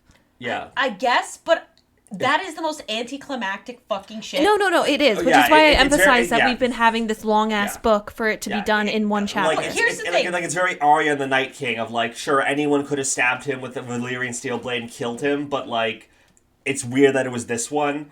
Because, again, this kind of proves that this whole fight scene between Maeve and Erewhon and all the good guys, again, it kind of just fundamentally proves, yeah, they actually could have just fought them conventionally at any given moment and won. Yep. But this is the best part, right? Because before she kills him, right, he says that he's been looking for her and that in his world they have these healers called Death Maidens and that they use her kind to unbind the Word Gate and make the keys. And I was like, okay, so why didn't he try to get more healers in this world if he knew where they were enough to send a Vogue princess to Antica just have his slave healers Because make it wasn't more word confirmed keys? that they knew what they could do. But that's what I'm saying is But I agree, because he thought ahead on so many things, but he didn't think ahead on this one thing. like, if your Vogue can possess healers, and you know that healers are capable of doing this power, and you sent a Vogue to Antica where the healers are to see if one of the healers could figure out how to do this power, why didn't you just capture a bunch of healers, tell them to figure out the power by sending a bunch of people in and force them to figure it out, and then have them just make more word keys? No, that's exactly what I was going to say. Like, why? What's his obsession with Irene in particular? He's never met her until now. Like, this is so fucking weird. Yeah, I don't know, but I'm just gonna assume, but this is already Moss, I'm just gonna assume it's vaguely sexual. She just wants to, like, wrap it up, honestly. funniest And part- it's not his penis. And the funniest part is that Erewhon gets trapped by a word mark, and I literally said fucking books ago, like, what the fuck? Like, why didn't someone do this to him sooner? Remember when Aelin writes the fucking word marks in the Yes. sand and traps Manon? I was like, why didn't you just do that to Erewhon? Well, guess what? You can just do that to Erewhon. And Dorian, we already established, knows how to do word marks. So why didn't Dorian, while he was fucking in Morat, standing in front of Erewhon, do this? Yeah, I mean, Well, because there wasn't a healer there to actually, like, do the deed. well, yeah, but he couldn't like draw one in the dust and then set him on fire. Well, I mean, Yeah, what the fuck? Like, no, there It's was not nothing really you could have described done. if he's impermeable to fire. But that's the thing, we Well, don't know. We don't know, but he could have tried. I agree wholeheartedly. again, He could have tried. it just feels like we're like the characters and like presumably the audience is meant to act under the assumption that he has some kind of special impermeability, barring some kind of special circumstances. And the stupid part is, though, that I without ever stating what those circumstances are. But True. the stupid part about this, too, about Dorian not being able to kill Erewhon doesn't make sense, because the only reason Irene can kill Erewhon is because Dorian lends her his powers. And that's how he gets his father's name out of Erewhon, is he demands Erewhon tell him what his father's name was, which it was also fucking Dorian cool, like, was dying to know that information, like, Great, I gave a shit. thank you. I didn't ask for that, And though. they fucking destroy Erewhon. And Bookworm says it best. She says, yup, 7 books on this big, bad demon king, and that is how easily he dies. Irene gets rid of him in a few pages, but it took her fucking months to fix Kael's injury. This whole thing is just bullshit. Meanwhile, Maeve's power is showing Rowan, Lorcan, and Fenris different things. Like, what are the different things? I don't know. Just stupid things. I Stupid think- shit like Aelin being dead, and like yeah, I think it's a Fenris nightmare. sees his brother, and then like it's just all like, you know, nightmare fuel, like fucking, you know, Divergent going into the like what your fears are, like simulator. It's just stupid. Lorcan sees a lead telling him that she'll never be with him, which is fucking hilarious because none of these visions, like, why would Well, I'm saying you know they're visions? 500 years of nonstop slaughter and horror, and like, I get love's a big deal, but like that's your breaking point. Like, you've unmade civilizations and bathed in the horror and despair of nations, and you've killed without like over centuries, and that's your hard line. Your girlfriend who already broke up with you before breaking up with you. I mean, Yeah. that's it. It's like that's your can't go on moment. Yeah, basically, My yeah. God. So then Aelin blasts... When you put it that way. Yeah, when you put it... Well, Aelin blasts the last of her power. Whatever that means. I thought she was done with power, but apparently she's not. She's Well, now got she some has God left. power. Yeah, she's got some left. Aelin blasts the last of her power to Lorcan, Rowan, and Fenris, and Aelin is creating portals leading to different armies, a band of Fae, wolf riders who hate Maeve, and the Stygian spiders who also want to destroy Maeve. Why they want to destroy Maeve all of a sudden, I don't fucking know. Aelin and Rowan distract Maeve whilst Fenris stabs her in the heart with Goldrin. Which, it wasn't Goldrin her ex's sword I guess. that they found in the cave. But yes, but that's not what interests me. You know what interests me about this whole scene is apparently it's that easy to kill Maeve. Nobody could have done that sooner. Like, at least Erewhon needed, like, apparently, like, special magic that the main heroes didn't have to be able to be killed. But you could literally just stab her like anyone and kill her and cut her head off, which is what he ends up doing. And you're telling me our assassin main character, warrior fae character, and 2 shapeshifters couldn't contrive a way to kill this woman? They literally just had to behead her. Like you kill her conventionally. Like you have like however many off with her Vogue head. before. Like, remember when in Empire of Storms, when Aelin was getting captured, before she got tied up, she was standing like 2 feet in front of Maeve and couldn't just say fuck it and just stab her?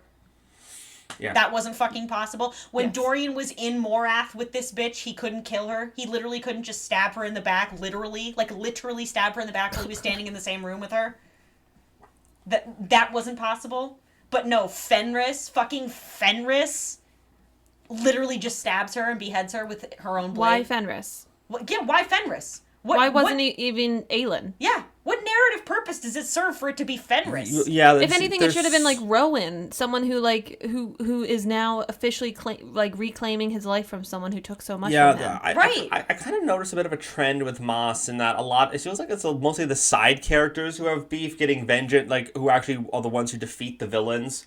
Almost like it's trying to absolve the heroes of the moral responsibility. Like, Manon doesn't kill her grandmother, who killed every single member of her family, save her, and tortured her for years for spite. It's Astrid because for like her abuse at Manon's grandmother's hands, so she carves unclean on her womb and all that, and like that's bad too. But like, Petra kills Escor Yellowleg, who's like her primary rival for control of the Iron Teeth and main ideological rival, but and instead of Manon, Fenris is the one who strikes a killing blow on Maeve. Yrene is the one who strikes the killing blow on Erewhon. Who was the killing blow in Akko War? Was it I don't remember. I didn't finish that book.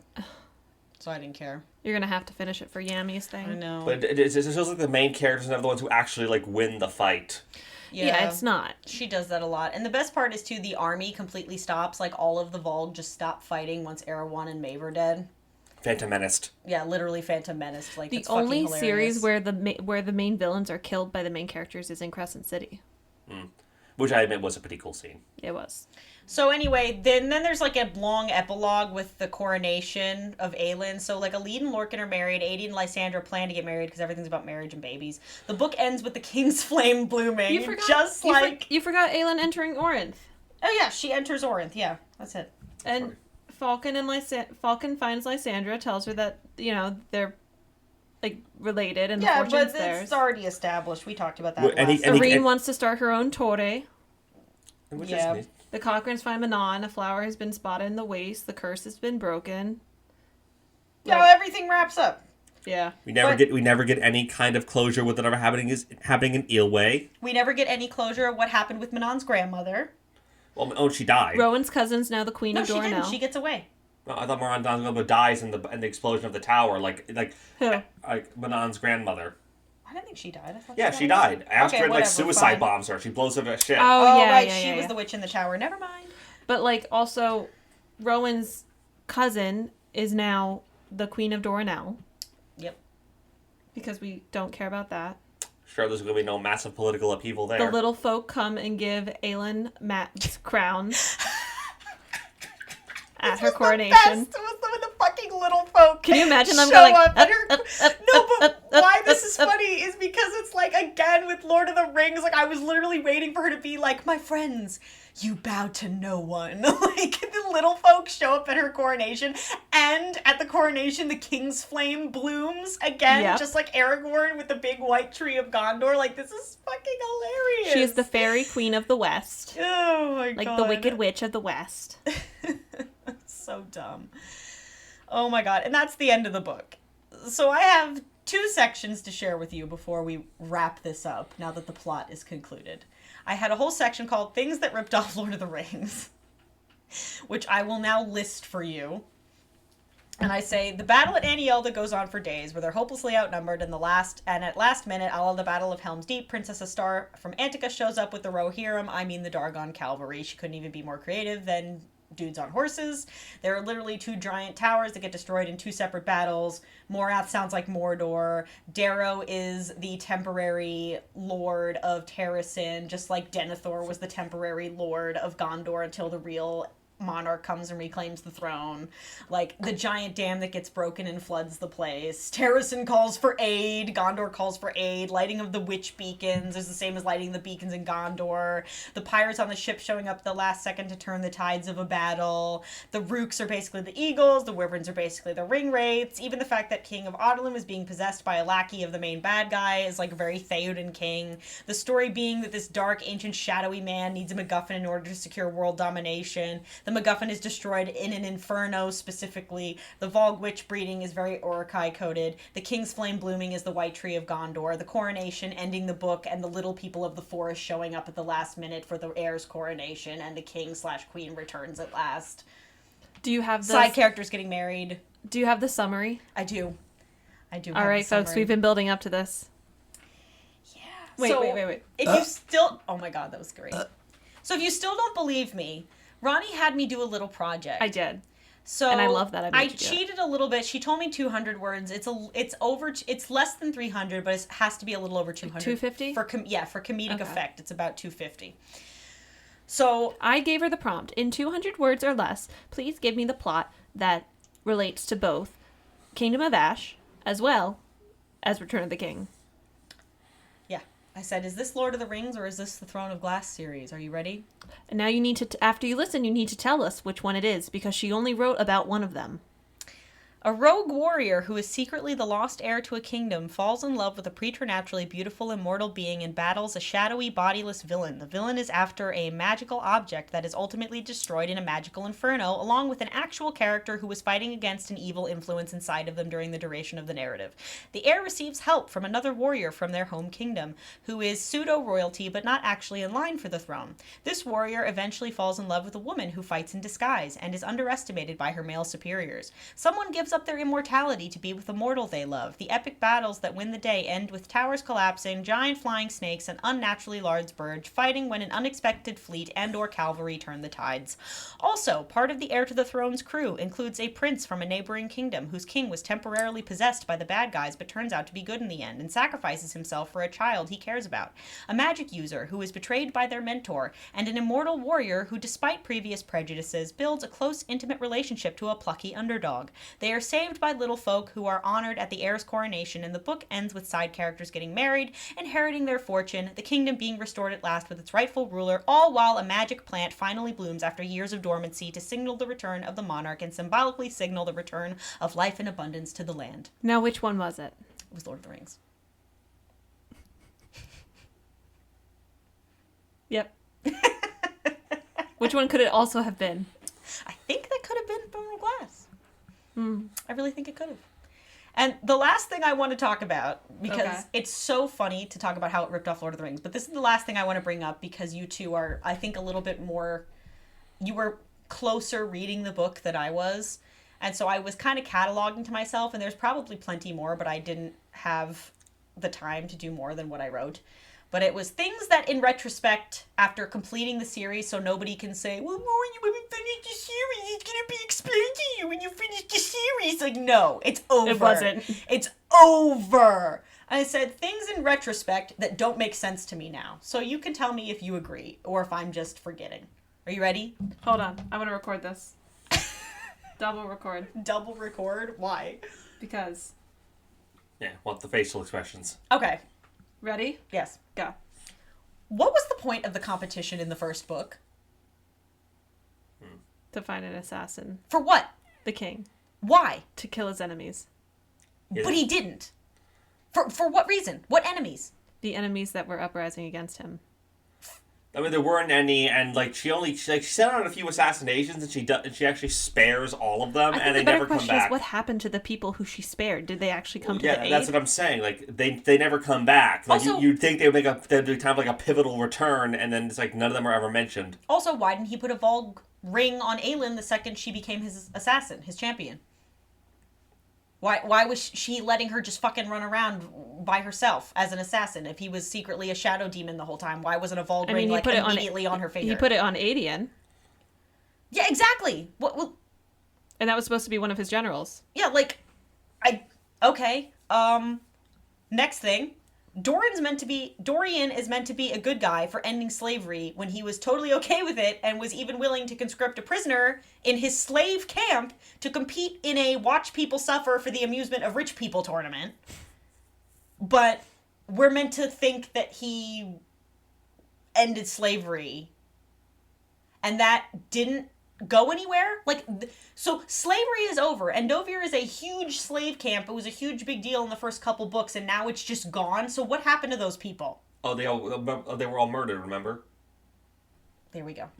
I mean, before he ended slavery, there was a slave uprising, and everyone in the camps, both camps, was murdered. exterminated. I forgot about that. Well, that's great. And nobody had anything politically to say.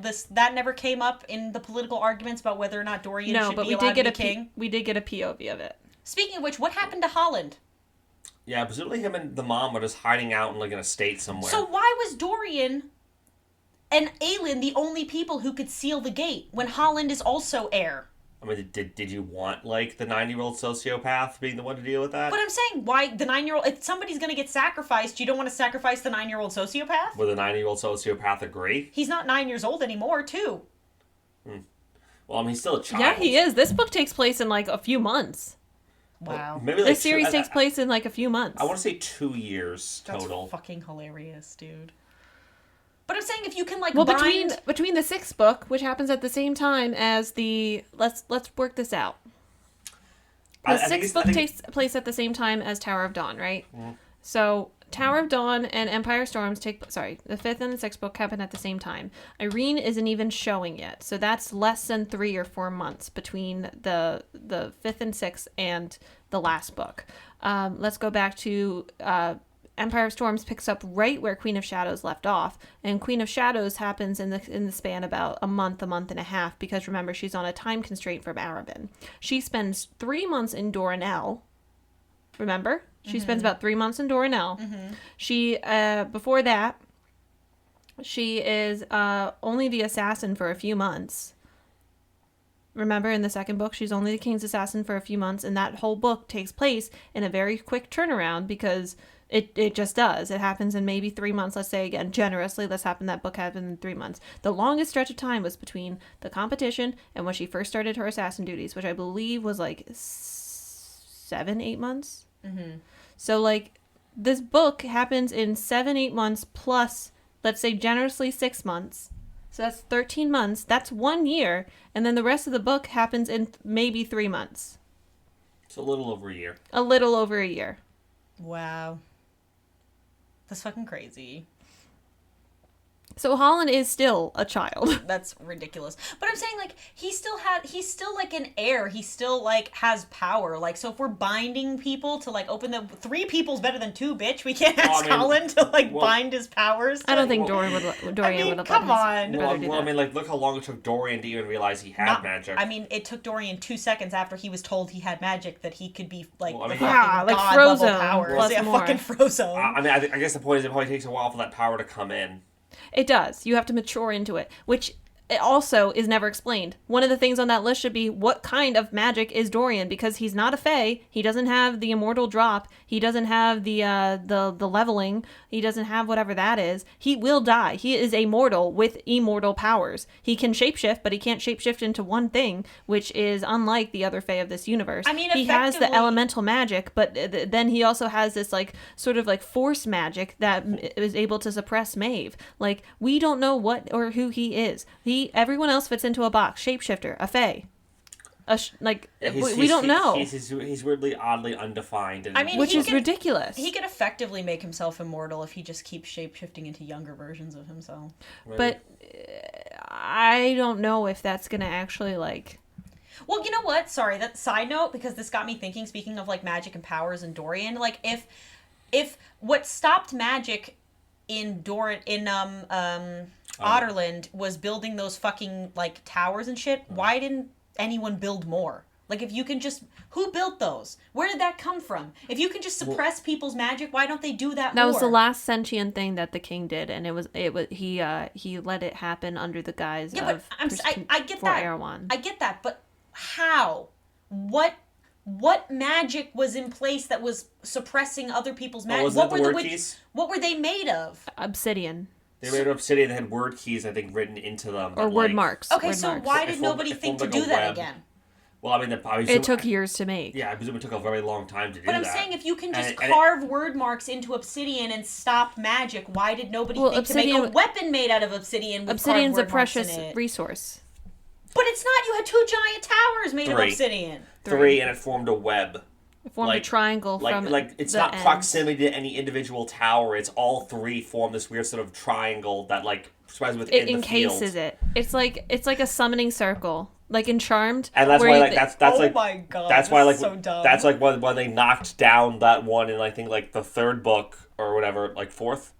In Queen of Shadows. In Queen of Shadows, in 3rd, it brought the whole system down. So there was a giant fucking structure everyone could see that had word marks in it and nobody questioned what they were? It was disguised as the clock tower. That was the clock tower. And I think it was inside. Oh, right, it was in the clock tower. Okay. I just thought the clock tower itself No, the clock tower encased encased it, because remember when she was underground in the 2nd book? She comes up and she realizes there's an obsidian tower inside of the clock tower. Right, but I still feel like when you have the knowledge that there is a way to stop people's magic ability... Well, she didn't know that's what it was for sure. Explore that more? She didn't know that's what it was for sure. But she knew by book 4... that when she destroyed it. Yeah, by book 4, she knew that was a thing. So you'd think that the good guys would look into that a little bit more. Well, even if it did stop magic, it wouldn't have stopped Erewhon. Erewhon's magic was protected by it, because if we're thinking there were so many Volg princes and stuff that were inhabited and collars that were enchanted throughout book 3 and 4 while the towers were still up. So it wouldn't have done anything beneficial for them. Nice. See how convoluted and ridiculous this But why all not? sounds? That's the question. Like, if it's this magic thing, why can't we have a similar idea with other, like, magically enchanted weapons? That's what I mean. Like, I don't know. Like, I just feel like there's a lot of things she brought up that she didn't, like... Flesh out. Or... Like, I don't know. So that was one of the things. Some of these we've already talked about, but I'm just going to say them as part of the list. Okay. So you guys understand just how many things go nowhere. But why didn't Maeve ally with Aelin when she showed up in the 3rd book? We've discussed that at length, how that doesn't make any sense. How exactly does Maeve's whole story about why she fucked up Rowan make any sense now? Because she's just a bad person. Like...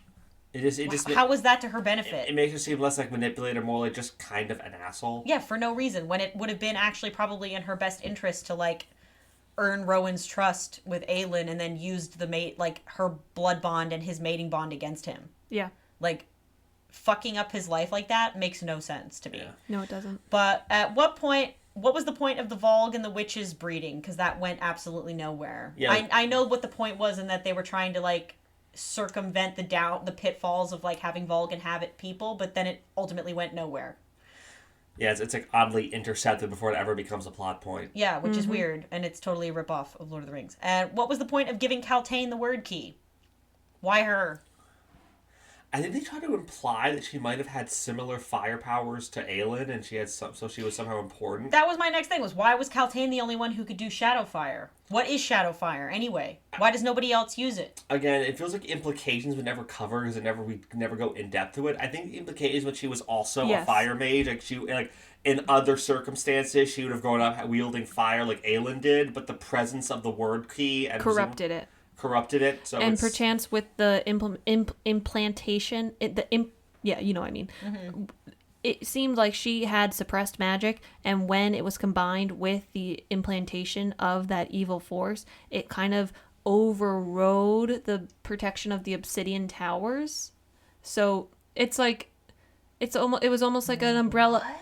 It's like you have an umbrella and it's raining outside. Just because you have an umbrella over your head doesn't mean it's not still raining, but you're able to walk around a bit more dry. So that word key that was embedded in her, what my theory is it kind of gave a darker aspect that wasn't affected by the magic. Because remember, Fey magic couldn't occur in Aurelia, but the magic of the Volg could. But see, then that's my question is before when Erewhon had 2 of the word keys or when the good guys get their hands on word keys, they don't do anything with them. Like you were saying earlier, you need all 3, but I'm like, apparently you don't. Clearly the word keys individually have some sort of power and the good guys nor the bad guys ever do anything Well, they have with the more word power keys. together, but we don't know actually what they do together because when they come together in Forge to Lock, it doesn't actually do anything except give Aelin god power and immortality. Which is more of a side effect. Yeah, but I mean, like, clearly she explores in that instance. I thought when they got their hands on the word key after, like, this thing happens with the Kaltane, I was like, oh, sick, they got a word key. They're going to use the word key. And, like, no, the word keys are useless unless there's all 3 of them. I'm like, but wait, didn't Kaltane just fucking use the word key? Like, what are you talking about? Like, this is why I got so confused. I think they have, well, it's implied that they have a dark magic about them. They're like, you're, like, compelled to them like a Horcrux. But, like... The One Ring, the Horcrux, all of that shit. But, like, it won't affect you, I guess, unless it's a part of you. And, like, because remember, Aelin would get affected when she would wear it, quite literally like a Horcrux. So can you imagine how it would affect you if it was embedded inside of you, that evil magic? That's cray-cray. But, I don't like, know. This is all just so convoluted. I wish, yeah, but I understand. I can logic my way around it, but it takes a lot of thought. Like, you're provoking thought currently, and you shouldn't be provoking this much thought to answer these questions that are very simple to ask. We shouldn't have to do our own theorizing to make your story make sense. No, we shouldn't. Yeah, like, the fact that we are theorizing it to make it make sense is impressive on us because it says we actually care more about the series than Sarah J. Maas does, but it's also impressive because we realize how little she thought about these questions and the major questions that, like, unbiased readers can have when they start to read her series. Yeah, because I wasn't going to look into this. I just want you to give me a fucking answer, dude. Like, and that's another thing, too. Why did they never use the Hellfire again after they used it that one time in the one book? It never comes back. It doesn't. They use the Hellfire, it, like, solves the problem, and then they never bring Hellfire back. And you can just buy it, apparently. They just bought it like it was fucking the green fire in Game of Thrones. You can just buy it. Yeah. And they never use it again. Yeah, it's illegal, but apparently it exists and you can produce it. Like, what the fuck? And I said also, the thing about if Maeve can just be stabbed to death like anyone else, why does nobody ever think to kill her? Like, Aelin is an assassin. Her job is to kill people that are hard to get to. Lysandra can shapeshift. Like, why didn't she shapeshift into, like, Rowan and then kill Maeve? Like, Aelin was standing right in front of her in Empire of Storms and she didn't kill her right there. What was the point of the rebels in the second book? Because they never came back. The whole rebel plot in the second book went nowhere. It didn't. Like, went actually nowhere. And in fact, it's hilarious that Aelin ends up being on the side of, like, the rebels inadvertently because she's fighting against, like, who the King of Otterland was allied with before, but then nobody calls her out and is like, didn't you kill, like, a bunch of rebels that one time with Kaol, the captain of the guard, who is now on your team? And we're all okay with this? I mean, I think like the one rebel guy who like was the old man's grandson does kind of give Aelin the cold shoulder for a while. But that's weak. Do you know what I mean? Like, that's so fucking weak. It, like, doesn't affect anything else. No, it's... So, anyway. And the last thing I said, why are the gods even mad at Elena? I think, like, she intervened in her father's plan to beat Erewhon in such a way that it prevented them from going home. Because there was some his dad didn't communicate the plan to her. She thought he was going to do something reckless and, like, let a bunch of people... What does Erewhon have to do with any of that? I think it was like whatever he did with the word keys to wind up here sealed them here too, so they couldn't leave. So they just built resentment against Elena. And since she used them to lock him in the tomb, they weren't able to open the door again to leave. But clearly they don't need him to go back. They did. They don't need him. They need the word keys. They need the word keys which were stuck in the tomb that kept him locked away. Which is why divinity and the gods compelled Aelin in order to collect those word keys. It was all contrived. She was a chess piece. The deal was someone of Elena's bloodline would collect the word keys and send them home. And in exchange, they would take Erewhon with them and destroy her soul. Like But they did not obey to their part of the bargain because they said that they don't do bargains. And then Aelin tried to bargain with them last minute, like, leave Erewhon, but also leave Elena. And then they were assholes, so they decided to kill Elena and leave Erewhon to us to deal with. Because she had the audacity to ask for something more than what was written in Destiny. What? I called it. What was unclear? No, it's not that you're unclear. It's not that you're unclear. I'm just like... You saying it out loud, like... That's not a good story. It's not a good story when you realize that the entire time. It's not good. It's not a good story when you realize the entire time we thought that this divine power was at play. The divine power was at play just for their own selfish reasons of getting back home. They weren't actually going to help out at all. That is why Nehemia had the ability to, like, walk, is because she had some deal with the gods, or she was sent back from the gods for a bigger mission. But the bigger mission was just a selfish mission that ended up not having to matter in the end. Well, yeah, it turns out that the whole thing with the gods and arguably them allowing Nehemia to talk to her was, and even sending her on her quest that ends in her death in the first place, was essentially a side quest. Like, exactly. That's what I said earlier. well, I mean, or if not, like, if not, like, at the intended to be a side quest, it winds up being one because it doesn't actually help our heroes that much. It just kind of... Literally, the only thing the word keys does is prove to us that gods suck, and that it gives a potential for a crossover, and it gives Aelin, I was about to call her Selena, it gives Aelin literal god magic immortality. She is a god right now. She is literally a god. Or at least part one. A part of a god. Well, the part that used to be human is now part god. I hate that. I hate this book series. I hope everyone who's been listening so far understands why I hate this book series. I want to reiterate one last time before we sign off and never fucking talk about this woman again. You actually have to not talk about her again then. Yeah, I know, but she's such a good example of bad writing. But she... Don't worry, we're getting into JLA again. I swear on my life, I went into this series wanting to like it. I thought we would go into this podcast and I would be like so stoked. It would be like fun book club. I was going to come in here. We were going to talk about an awesome fantasy series because I love reading and I love books and I love fantasy. And I am actually fucking crushed that I didn't enjoy myself to this degree that I'm actually angry that I wasted my fucking time. But you love me. I love you, and I'm glad we did this. And thank you for Noah. Thank you, Noah. Yeah, thank you to Noah for coming on. He offered some very fun insight because he also read the book. But I am so glad that this is out of my life. And on that note, I'm Rory. And I'm Roni. And I'm Noah. And this has been... Have on. Season 1, baby.